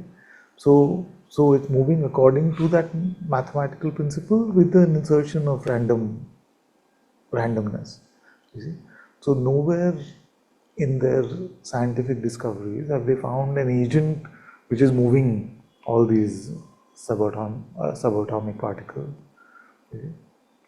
So even in worldly logical seeming discoveries, the notion of free will is going away. But the sages have also told us that the choice to be with God or to be mental is with us. Okay? So, what is the realm in which that choice happens? I don't feel like it's here or here. You see? Because everything here, phenomenal, operates on some of these kind of things. Presumably, I can't really say. So, but the and yet, having said all of that, I will still say that we have the capacity to turn to the mind or to turn to God. You see, and all the sages, at least in this lineage, have pretty much said the same thing. You see? So, where does that choice operate? Who is the one making that choice? That one is, and that choice is not any of this stuff. So, so we must make the choice. We do have the power to turn to God, to let go of the mind, to be empty for God, and to be in love with God. So,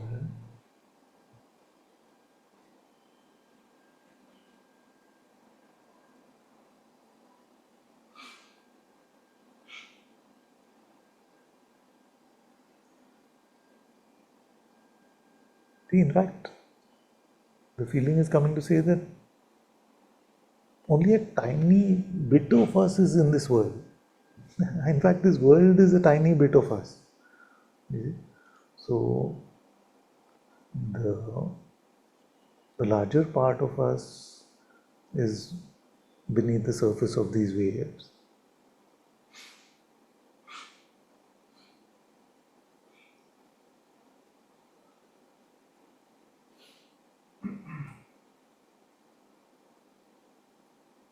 That's the experience, or is that just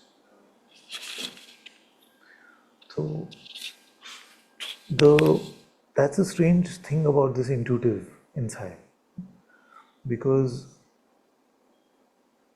you end up saying things which you know are so true in your heart, you see, but can you really call that an experience? You see, not like the intuitive knowing and the intuitive experience of it is not distinct, and yet you may not have a phenomenal picture of that, you see, which can satisfy the mind. You see, so yeah, so I would say that's why I'm saying, like I was telling her that it's an experience, but it's not a phenomenal one. You see, and that knowing and experience actually, there is no distinction in that. And why do I know even that? Simply. So, When you read the autobiography of Sri Ken, for example, yeah. there are a lot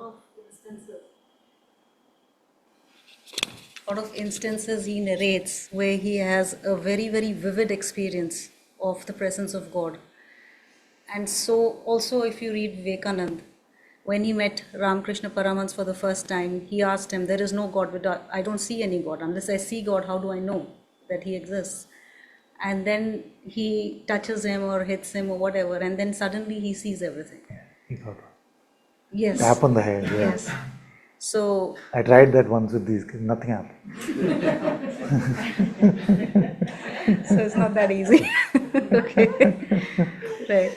So that is one side of the experience that you read about or, hear about. So the other intuitive one, I think you have to just experience The it. beauty of this presence of God thing, and thank you for saying that, because my earlier answer would have then been incomplete otherwise. the beauty of the presence of Atma is that it's both phenomenal and non-phenomenal. You see? So, when I ask you, can you stop being? You see, you notice like a very subtle, the subtlest primordial vibration of your beingness.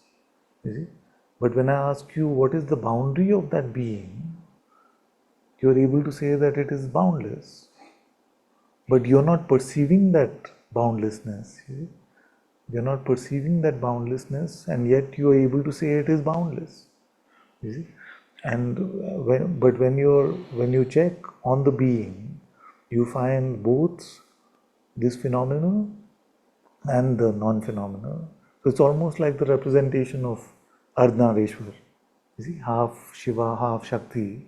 So Shakti being in this case the manifest aspect of God, and then Shiva being the unmanifest aspect of God. How do you meet that? You meet it as you meet the presence within yourself. You see, and it's so beautiful, isn't it? That because often I don't tire of saying this, that if you met it purely objectively, then it would not be a big deal. It would not enlighten us about anything greater. And if you could meet it only non-phenomenally, like pure awareness itself, then that would seem too far-fetched. You see, so God has given us a helpline, a guiding hand to with this presence with this Atma within. Where can you say it's completely non-phenomenal?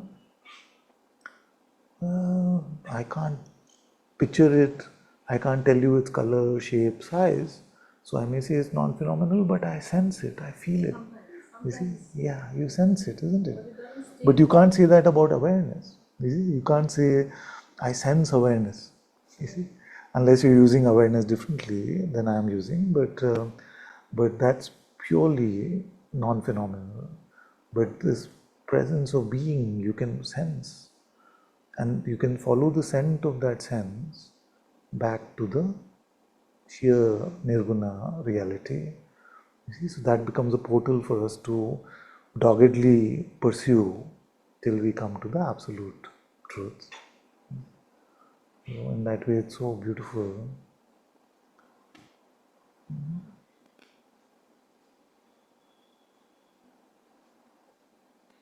These things actually I should say less about because they're better tasted than spoken, because the danger of my speaking all of this is that the mind gets to work. They'll start inventing half and half. You see, they'll start doing some imagination, all of that stuff. So be careful not to visualize or imagine anything that I say. It just has to be met at a different layer of your being. Otherwise, the mind, like the checker guy, it will also try to provide these kind of solutions. Saying, yeah, I've met, it's half like that, it's half light and half fully dark. You see, no. It's not like. You have to be very careful of any visualization. When something comes, ask yourself what witnesses even that. Otherwise, you can get caught up in those things.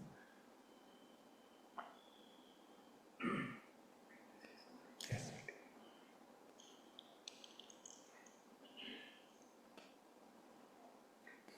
On that free will,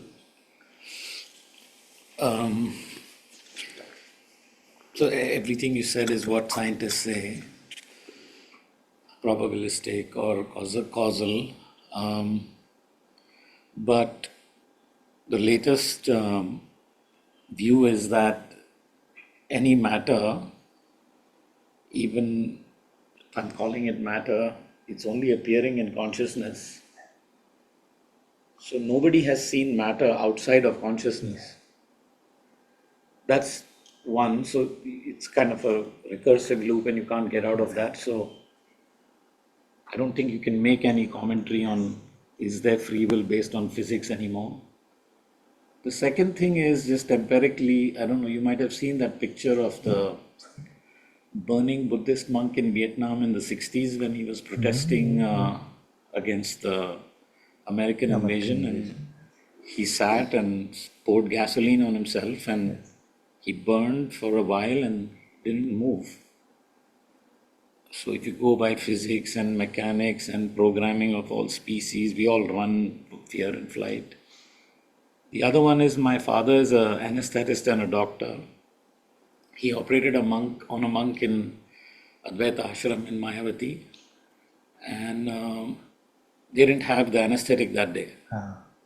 So he told the monk that, Swamiji, ab to 2 hafte ke baad aayega wo, I'll operate you later. He said, no doctor, give me 10 minutes and I'll come to your OT, operation theatre. He came and it was a big abscess on his neck, and he said, you can put the knife now. And my dad did the whole surgery and he didn't move.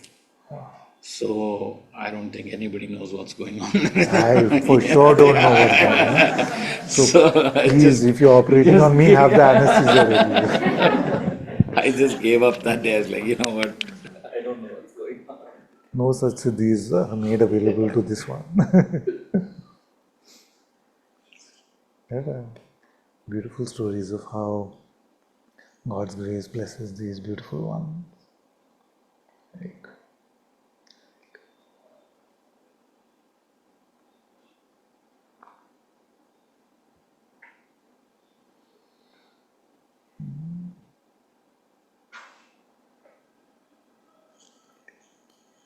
pass.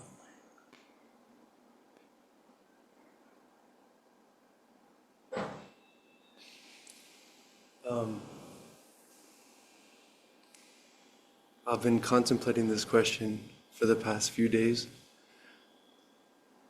and it's best just to not really ask for an answer, but I want to present it to you because there's something in there, and it's about, can the Father know the Son, or can only the Son know himself? I'm glad you didn't ask me for the answer.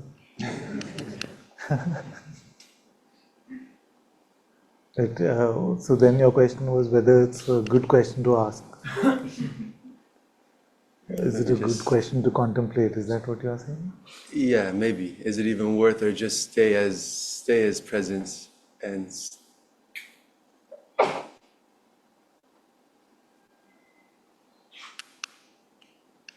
When you ask this question, what happens?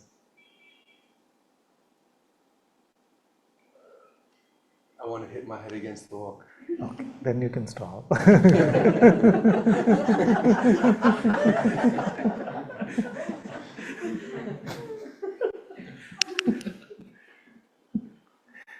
That's what I wanted to know. Because it's a question like that, because it's like a Zen koan also. If it makes you, and koans sometimes initially make you want to hit your head against a wall, but really the point is to leave your intellect. So if it has that effect on you, then it's a good question. But if it makes you more mental and more frustrated, then forget it.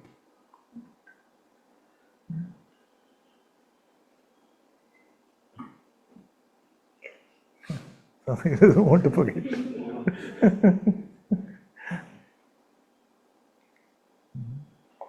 It's like the medicine I was saying earlier, that you know it's bitter but it's doing something good. If it feels like that, then do it.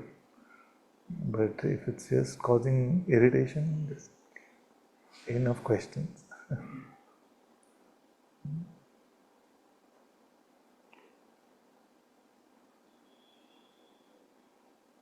What has happened in our human condition is that we also value answers too much.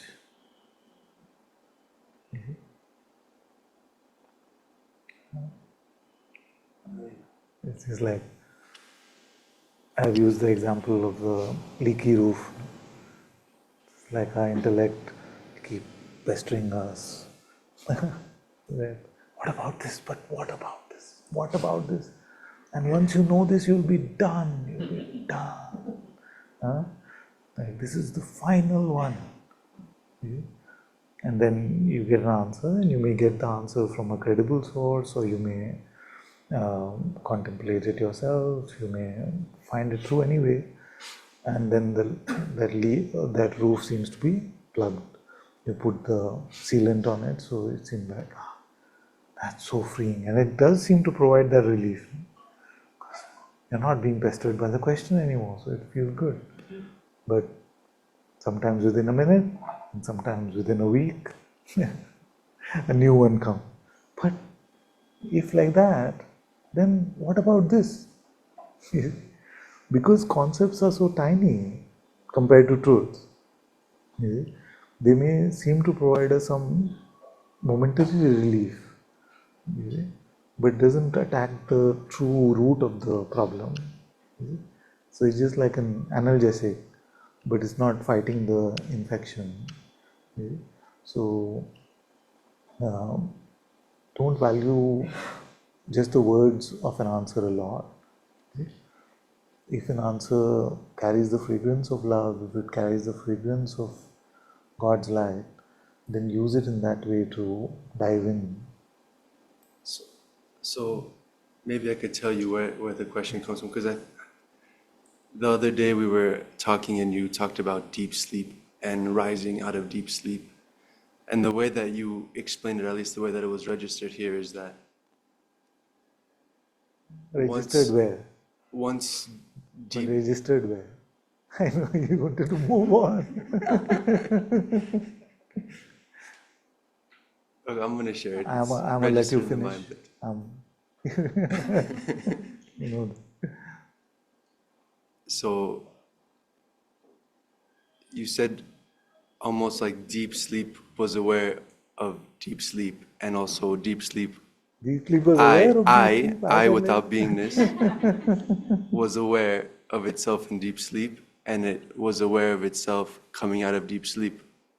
But it feels like I was aware of myself coming out of deep sleep, but I wasn't aware of such a thing. Okay. Yeah, I think there's just a deep itch I'm trying to scratch. Uh, There's just an itch I'm trying to scratch. The example actually is much simpler. You see, that I used to use this metaphor, I don't know if you've heard it before.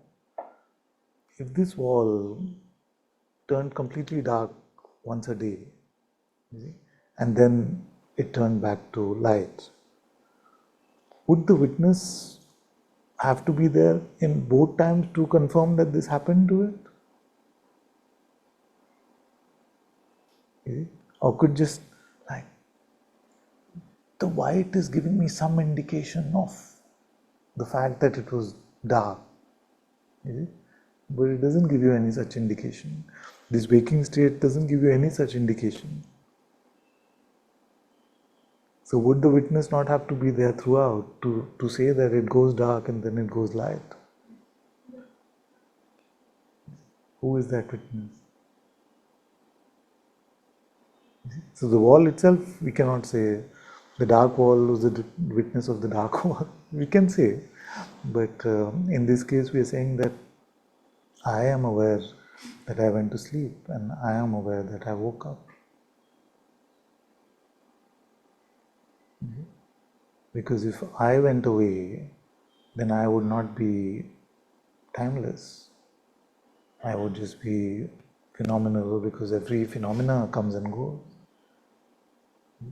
But I want to explain this to you. This is the question you can ask. What remains in my sleep? Or who is aware even of sleep?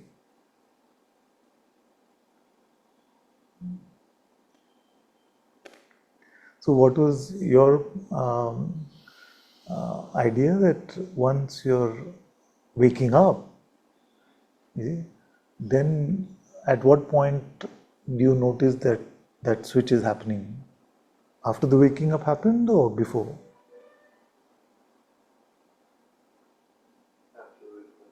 Yes, but then there's no reference point to compare it with.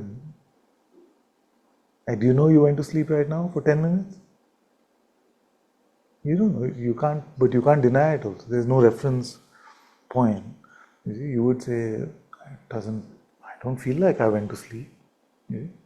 Because you have a sense when you go to sleep. And it's not that perception of that dark which is noticed just before sleep comes. You see, because you could perceive dark, and then you could open your eyes, and if I told you, but you were asleep for 15 minutes, you would have no way to deny that, but actually we know that whether sleep came or not. Sleep is the absence even of that dark. I think I'm holding on to a belief model that's the core of my understanding. Yeah. So it'll be very good if you can pull out the core of your understanding. And the core of the understanding is that the presence, the I am presence, is necessary to know otherness. That the function of the arm of God is to reach out towards manifestation. And that without this presence, then nothing can be witnessed.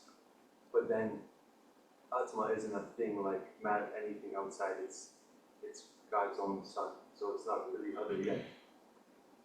But I should just drop the Because if I am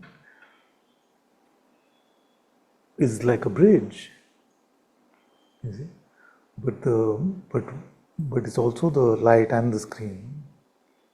You see? So always best to leave the understanding. What is fresh inside right now?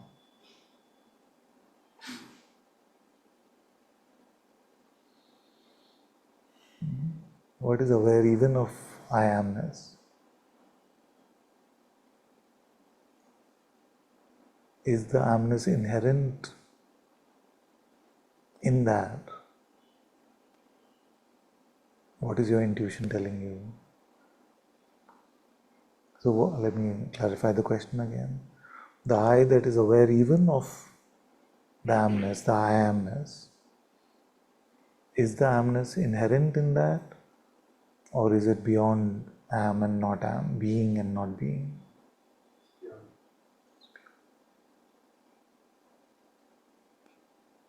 There's so much, I don't know what the mind is, but there's so much relief in that. Very good.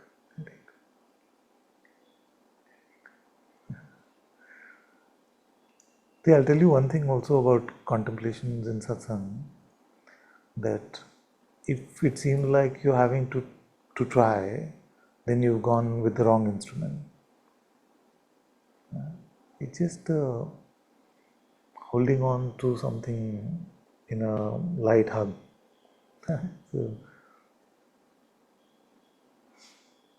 is God here? What is love? What is true?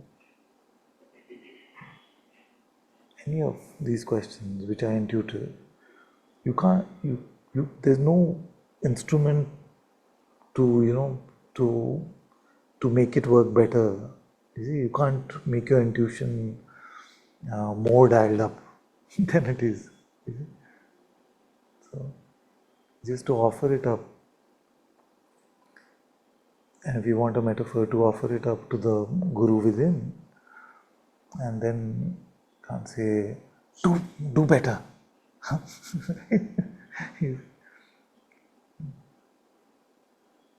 Okay, that's how the mind functions. Concentrate, work hard, focus. Can't do any of that with your intuition.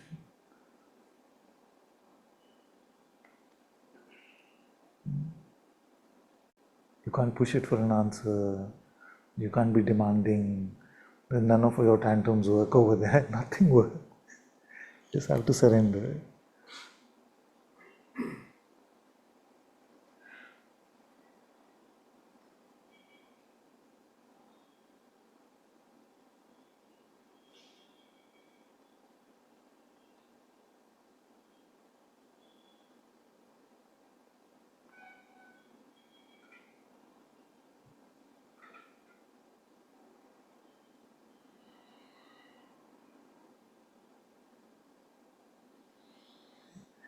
from there.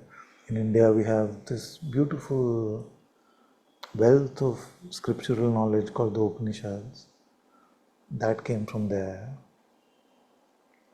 Then in other cultures, the prophets heard God's guidance within themselves and they captured it all in the other scriptures. So this value, this heart knowledge, and imagine that if this heart knowledge had to conform to our mental ideas of things, you see, like the kind of things they've written in the Vedas, if that had to make sense to them those days, they would have never written them or never spoken them. It was an oral tradition to start with. They would never have spoken those things if they were scared of looking foolish, you see, or it had to conform to some mental ideas. So it must be, your heart must be freed from the oppression of the mind, see? And then it's allowed to shine. But once you bring the construct from the head, saying it has to be a bit like that, you see, it has to make sense, then we lose the lightness of it, the freedom of it. Just allow it, and once you've admitted to the world you're a fool, then you're free to say foolish things. And those foolish things may seem foolish to everyone, but they may be recorded somewhere, and thousands of years later someone may say, oh, that is very insightful. How did they know? You see, like we do with the Vedas now. And Ashtavakra said, you are the boundless ocean in which the arcs of the universes come and go. It would have been a very foolish thing to say in that time. When I be the one, universes come and go, what are you talking about? You see? So, but now with all this physics is catching up to that stuff, and we're talking about multiversal theory and all of these things. Now it doesn't seem so absurd. Huh? Huh? It still sounds Yeah, it's true. That's true. But the same people will say, oh yeah, did you not see the latest Marvel movie where they were, you know, what do you feel? other one.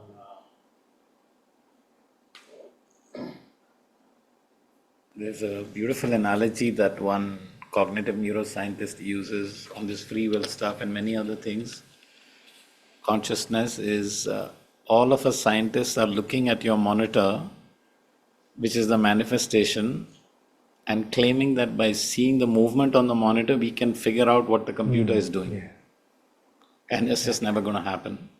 So it's a failed exercise to start.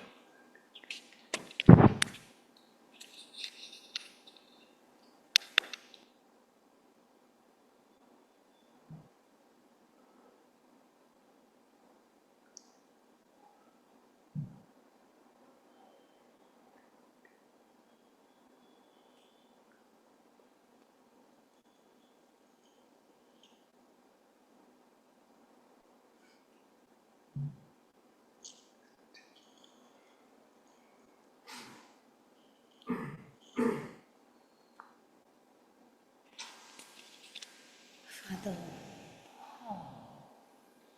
if his presence feels only like darshan and not living reality, It like feels only like, darshan yeah. and not living reality. But to be in his darshan is living reality. But it's not seeming like that. So you said that if his presence is seeming like a darshan, meaning momentary. Yeah, I see.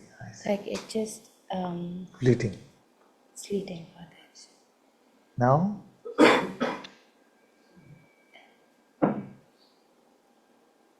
you can just tell It's me. yeah, it's I'm not doing anything. I'm just asking. but it's distinctly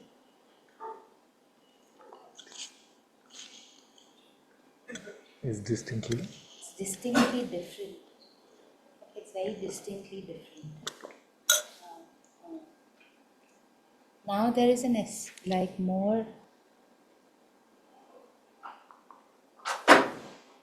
an aspiring or an open and empty, but it's not the same.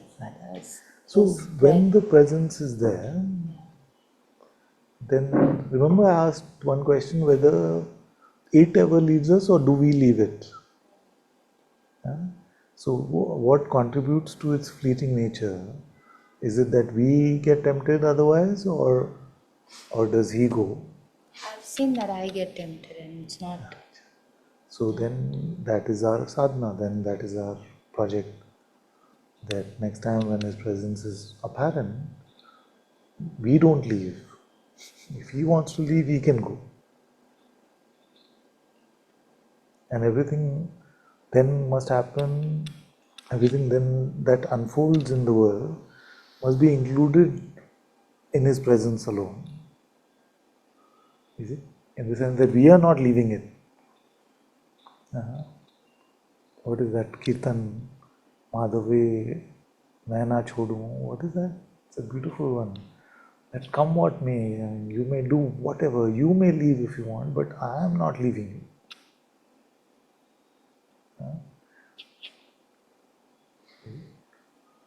And what you may find is that life may continue to unfold. It may not, but it's worth finding out.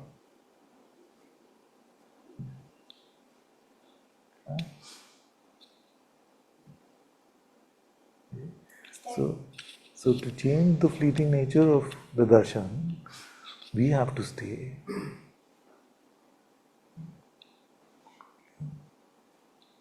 Say, what do you say?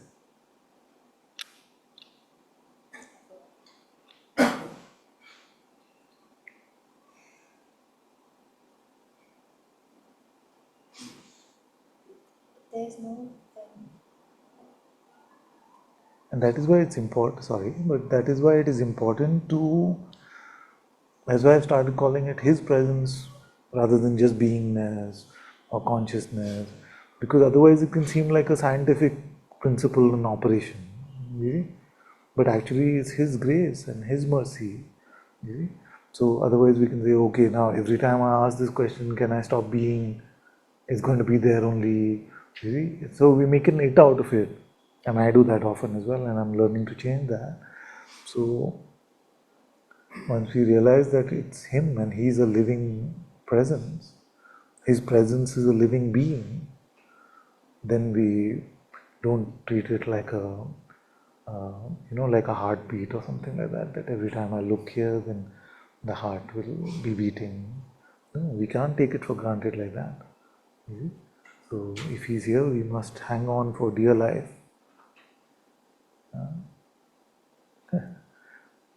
Not to meaning to scare you at all, but it's like we can't really predict, can we? There's no intention. Even when I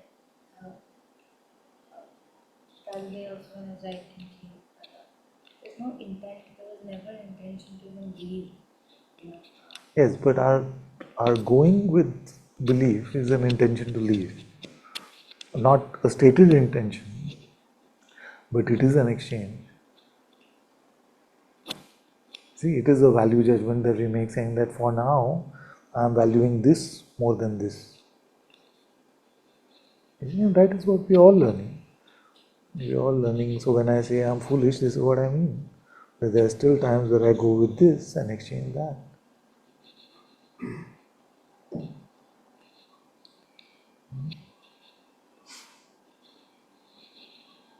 And what a stupid exchange to make. That's why foolish. God is here.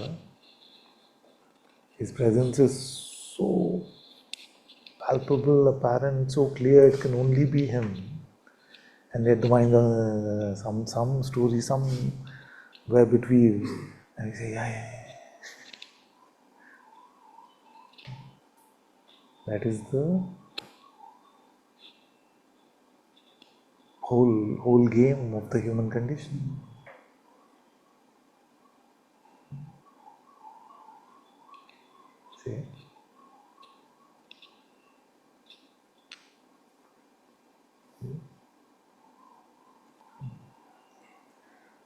And I really can't say that because the mind wants to be quantitative and says, oh, one expression goes with the mind one times out of thousand, another expression goes half the time, so this one is better than this one. Can we really say? We can't say. In the sense that the mind wants to be quantitative, no? And says, oh, but there's one expression which goes with the mind one times out of, say, 10,000, and another expression goes 5,000 times out of 10,000. So this one is better than this one. But we can't make that judgment. Because why we can't make it is because that one time this one goes, he may be gone for this life, or for many lives, who knows. The next time I get fooled, I may be the Narad who goes to the river, no, to get water for Krishna. You see? So the next time I may be fooled, maybe the waste of most of this life, or maybe many lives. Who can tell? So versus one who gets fooled, comes back, gets fooled, comes back, and yet God's grace makes himself apparent to him. So who's better? We can never judge on the basis of these things. If there are still times where I value the mind, and I can't really predict whether that will be the last of it or I'll get caught up in some big trap of Maya. Till then, I have to admit that it's all His grace, His mercy, and I'm just a foolish beggar.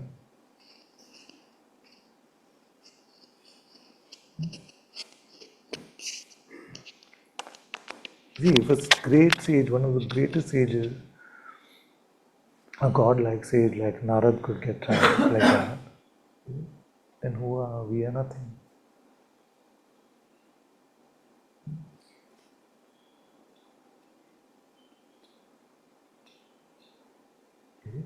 So we must be also grateful that He gives us a chance to turn to Him.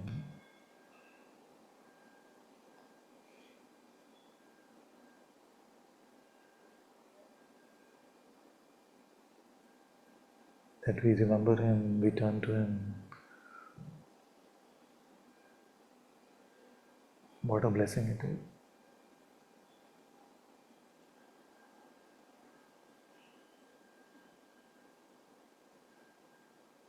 But the commitment, the intention should be that I am not going to leave you. Yeah.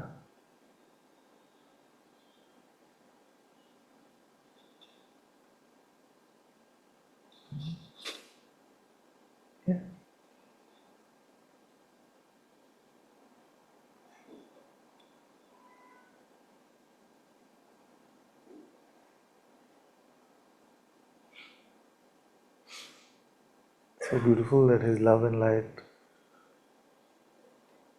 once it is met, it never leaves. We leave. He doesn't take a lunch break. He doesn't go to sleep. Always here.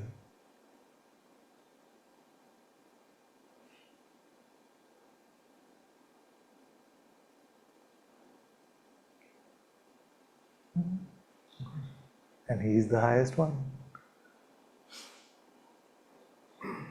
Father, it's possible that Right? every moment, sorry, it's possible that every moment He guides, no?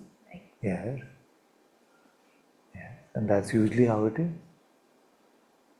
He's rarely going to give you the whole project. He's just going to say one step here, one step there, usually. You see, and maybe not even say, just move you that way.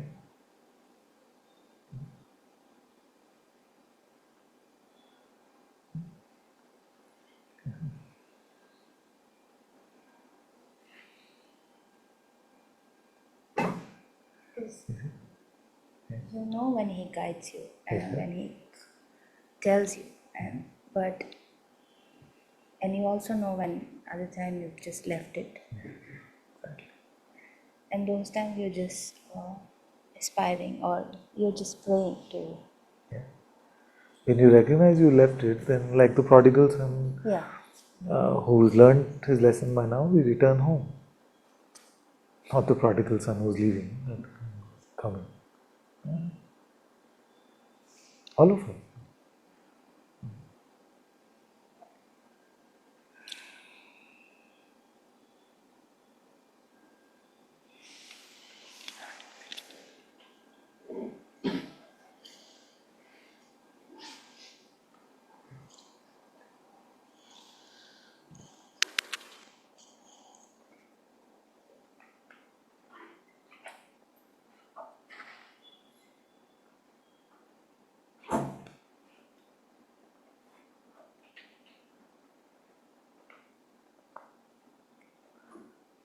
So it's also important to remember that to for allow him to move you is as good as to allow him to guide you. So we don't need to make a special like category that he guided me today. He didn't just move me.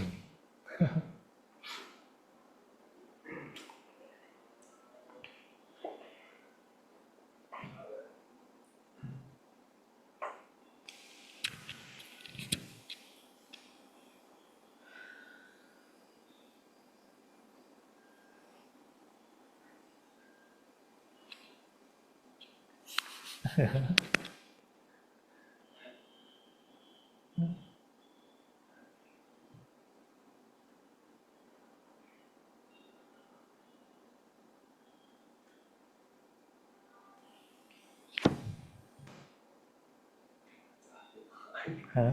Saying Father, but No, I can't hear. no, I did. I said Father, but Yeah. Oh, you didn't. Acha, you didn't. Yeah, yeah.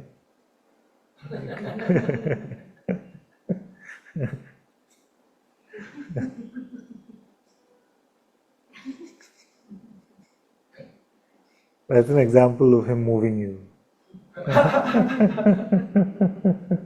He's not told you the full plan. Father, okay.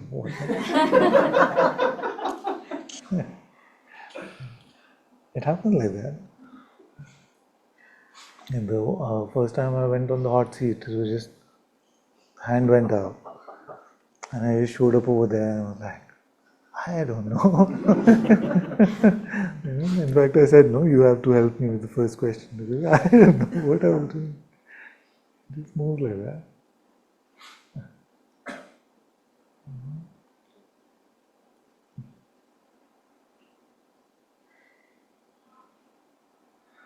And that needs faith. Saying, go to Timbuktu. You're like, but what's the plan? Go to Timbuktu. But will I meet someone there? Go to Timbuktu. And that needs faith. Like, tell me the plan. I have work here. So, to follow God's will can seem like quite the risk. But the actual risk is in not following God's will.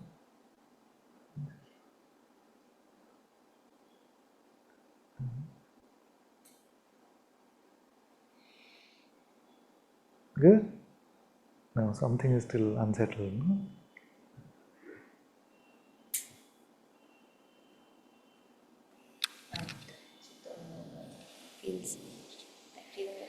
I'm feeling very frustrated. Yes. What is the main message of the frustration? Just say it. Don't you? That's not happening. Like It's not happening. I'm not able to, like like everything's gone, like everything that you know, no, at such points you just Everything that is useful. oh. Huh? Just Huh? I'm moving to it's just very frustrating, Father. I don't know what else. It just feels You have to know something to be frustrated. So what is it? What I is it? fail each time. You have failed. Okay. At? or even staying close to God, or even Then, and that who said that the game is over? That you lost must come after the game got over. No?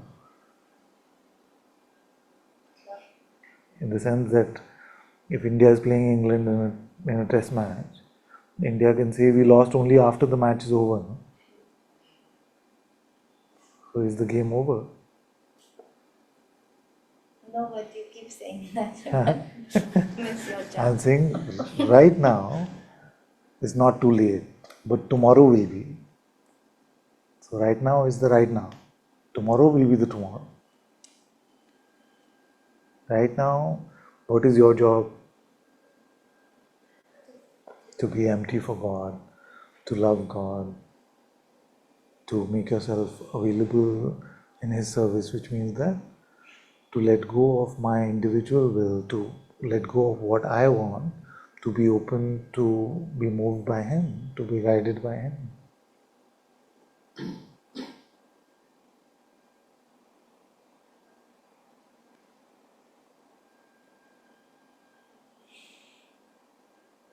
So how can we fail right now if our intention is to be with Him?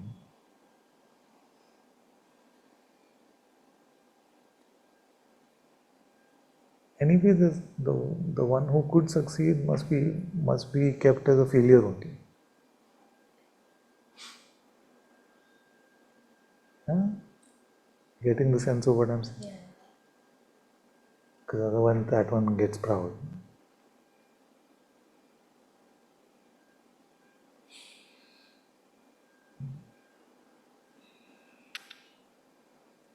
Sometimes I feel it seems like that there's a role to play here, in the sense that prayer and being available and to bring that fire in my heart. But other times it also feels very helpless, and that is also just the thing, no? It's sounding a bit like what she was saying, the checker guy. Huh? Probably, yeah. It was just like, Think so. ये ठीक है, ये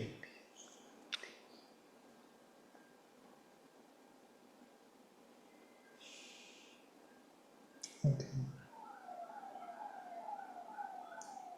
You know what's frustrating, Yeah. Father, that feel like you meet it, and then it just like sort of leaves, and It leaves. But we have to validate that. No? So if you can tell me tomorrow, for example, that I checked on what you said, and actually, yes, in my case, it leaves. I don't leave.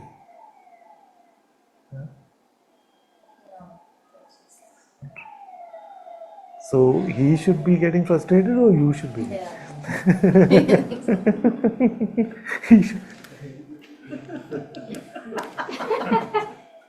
Where are you going?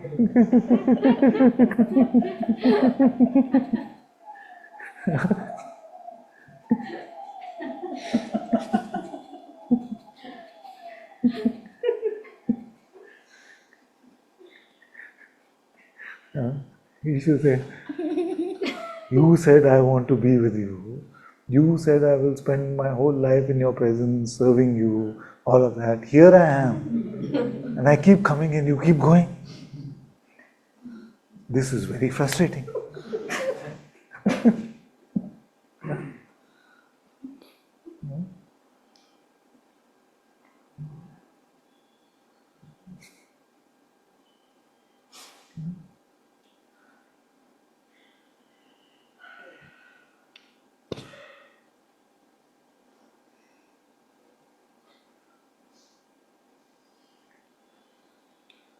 But nothing is.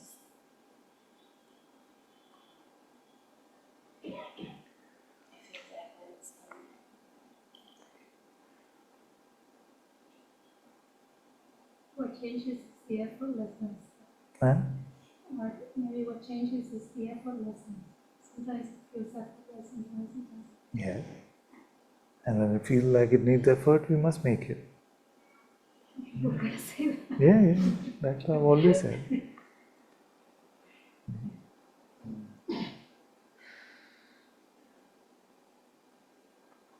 We've all now noticed that when we are making the most effort with the mind tells us this is effortless, and when we are empty, the mind offers us the position that this is taking a lot of effort.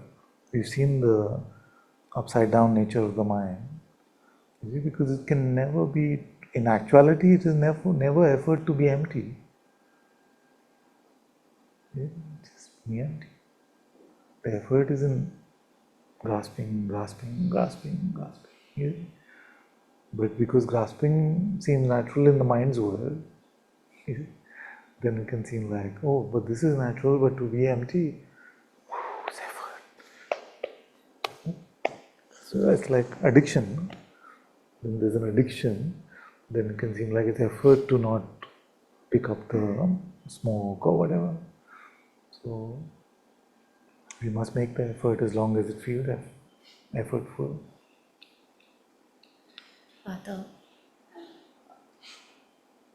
what you just said, I just realized, I mean, I've seen this also that that's so,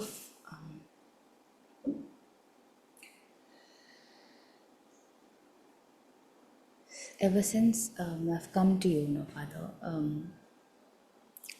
I feel like everything's been done by you and Guruji. Everything just, you just had to sit, I just had to sit in your presence or Guruji's presence, and it just be, it almost felt like there's nothing that I had to do, that I only had to just be at your feet, and it just gets done. And it's still like that, Father, but now I'm seeing that I'm almost being like a spoiled brat when I'm saying that don't want to put the effort, because only now have I seen that there's an effort that, then I need to put.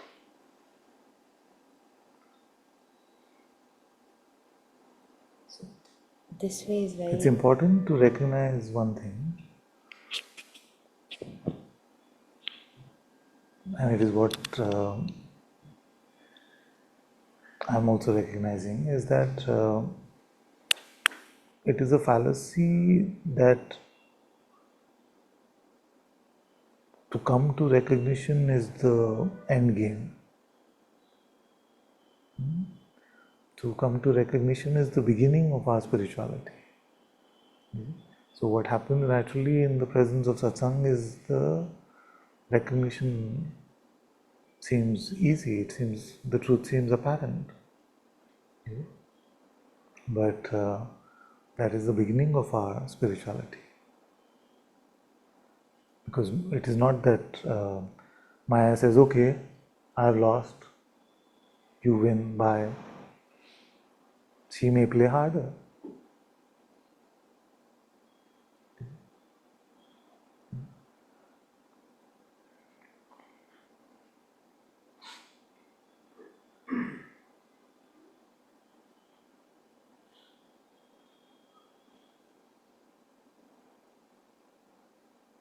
So the one that doesn't want to put the effort, the one that is saying that it used to be easy or whatever, that one has to be kept in servitude, in deep faith, in deep love for God.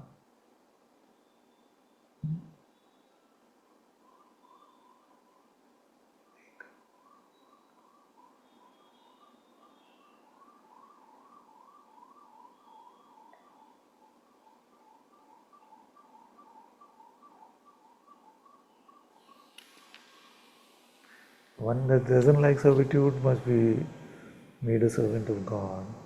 The one that doesn't like effort must be made to make the effort. Because the other one has no problem. That which we are recognizing our absolute reality to be is no trouble. Awareness is no trouble with any of them. See? But the trouble is with the one that we still take ourselves to be, That has to thin out and thin out and thin out and thin out and thin out. And whether that thin out will be 100%, I doubt it, because there's no such example in the human condition. But the attempt should be to thin out 100%. Through insight, love and servitude. Through jnana and bhakti.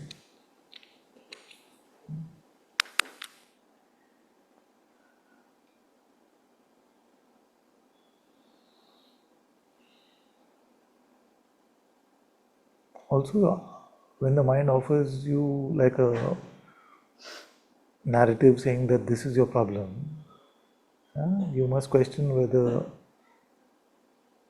it's really true or it's just another diversionary tactic. Because you feel threatened by God's presence. So then it says, yes, yes, yes, but it goes away, or I don't stay with it, and this, but that's very frustrating, and stuff. It can play like that. So I'm not at all saying that we must just wish it all away, but I'm just saying that we must check on its validity. Is it really that true?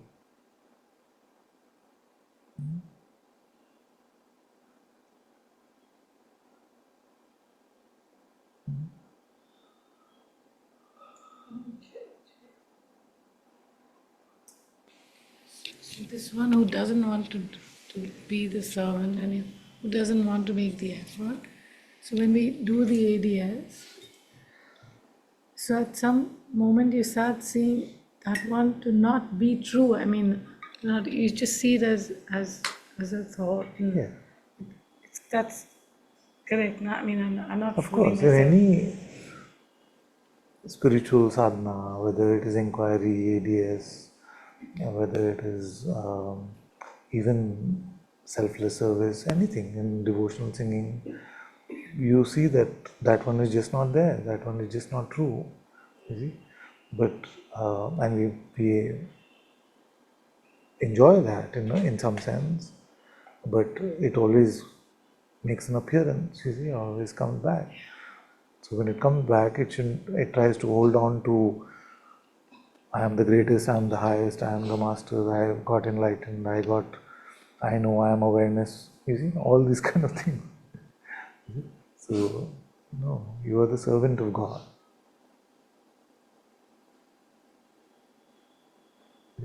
How do you know if it's still there? The one who doesn't want to be the servant of God says, no, but I am that. I can see I am that. Why do I have to be the servitude stuff? That one that one is not that. That one wants to claim that. That which we take ourselves to be has nothing to do with the fresh insight of what we truly are. You said something, I'm just going to say what you told us once, was that the fresh insight, you have to be humble enough to go back again to see that insight again. Exactly. And not be so proud and just bring it to the intellect as arrogance and say, oh, I know it from before. That was such a... Because then you will never come back to that in your memory. The memory can't store the non-phenomenal. It will just say, oh, you are some dark empty space. That is not the insight. If that was the insight, just all the practice that was needed was to shut all the lights on that side of the house. You go there, you see what's there? Nothing. No? Dark empty space. Not that. But the mind tricks us with this kind of stuff. It makes awareness into a dark empty space. Yeah. It makes servitude into an oppression, whereas it is the one that is oppressing. But servitude to God, the bhakti for God, seems oppressive to it.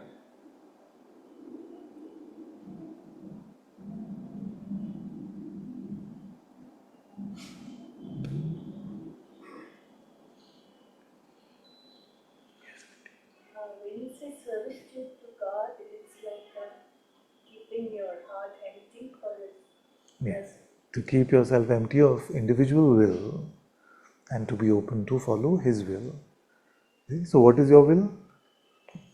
You just have to ask yourself, what do I want? That is your will. So empty of that. See? So even now, what do you want? Maybe you want an answer. They say, no, no, empty of even that. So once we are empty of individual will, self-will, then his will becomes more and more apparent to us. And then serving him. Yes, to allow him then to move us or allow him to guide us.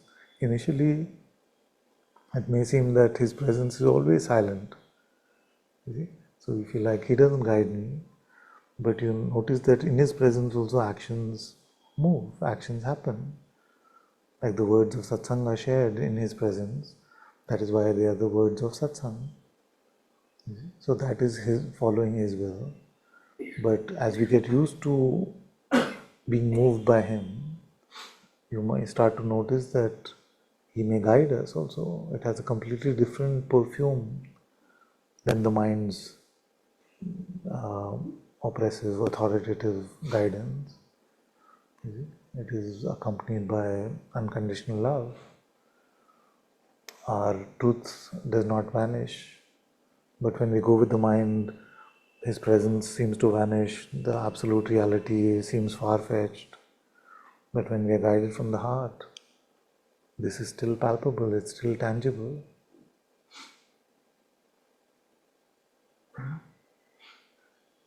In your case, serving him is doing satsang 3 times a week.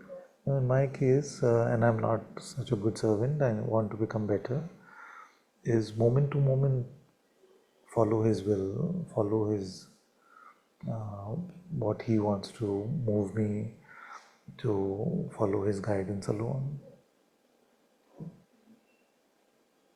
Satsang part, of course, his grace takes care of, but even outside satsang, it should always be like that. That's why it's a constant work in progress, a constant deepening. And who is to say how much is enough?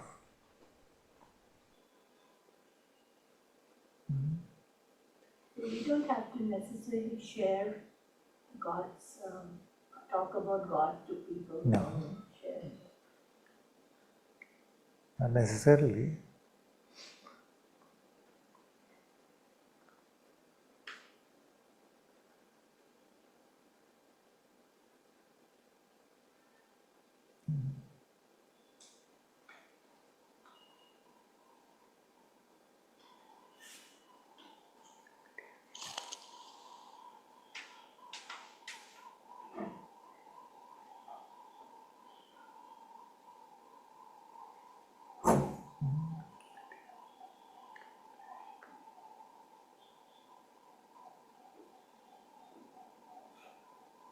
It's like to become your day like that, Father, like praying that he moves you.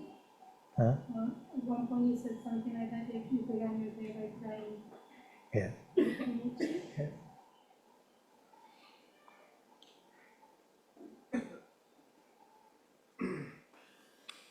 So the past few satsangs you brought this point up, and I just want to maybe have you speak about it one more time. And it's when there's the apparent choice of believing a thought and not believing a thought, that if it's in our power, we need to make sure not to believe it because we don't know how this thought could lead to this chain of ignorance, possibly.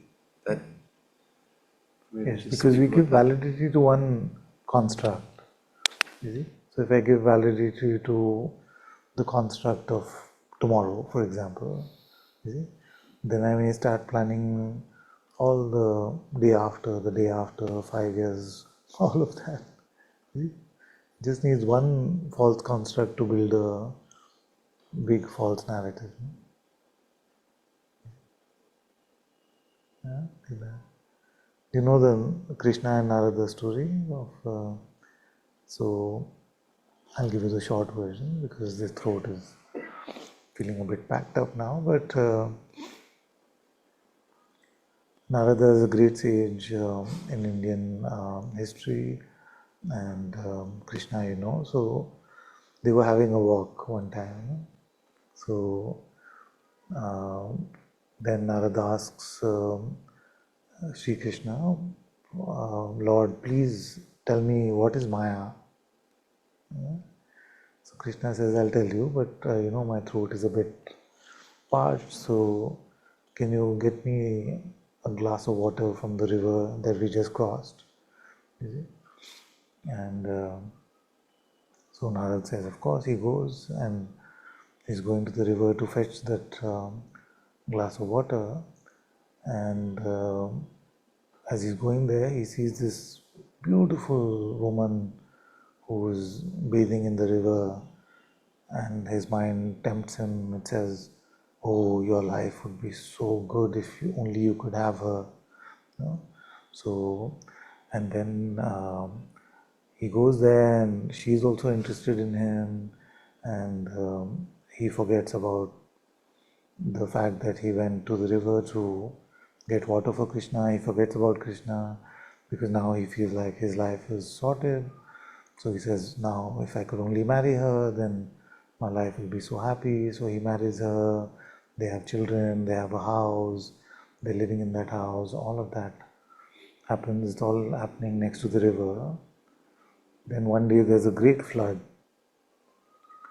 In that great flood, everything starts going. First the house goes, then the children drown, then this lady also drowns, and this man,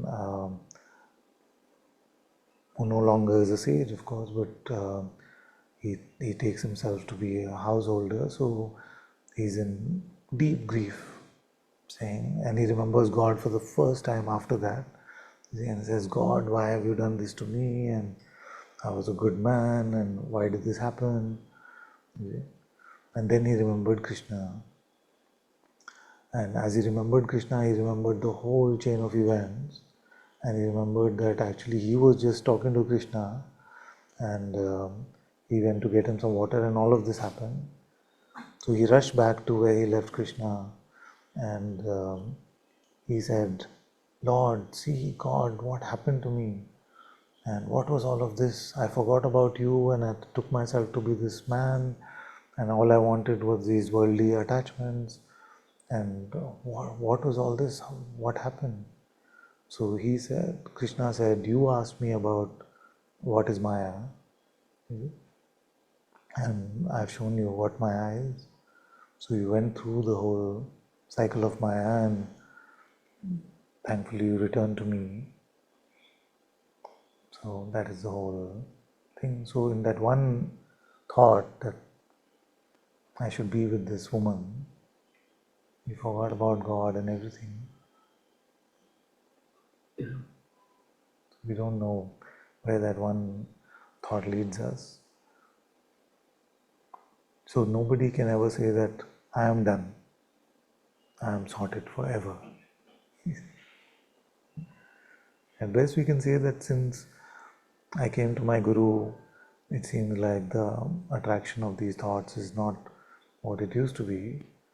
But can I predict what will happen tomorrow? Can't predict.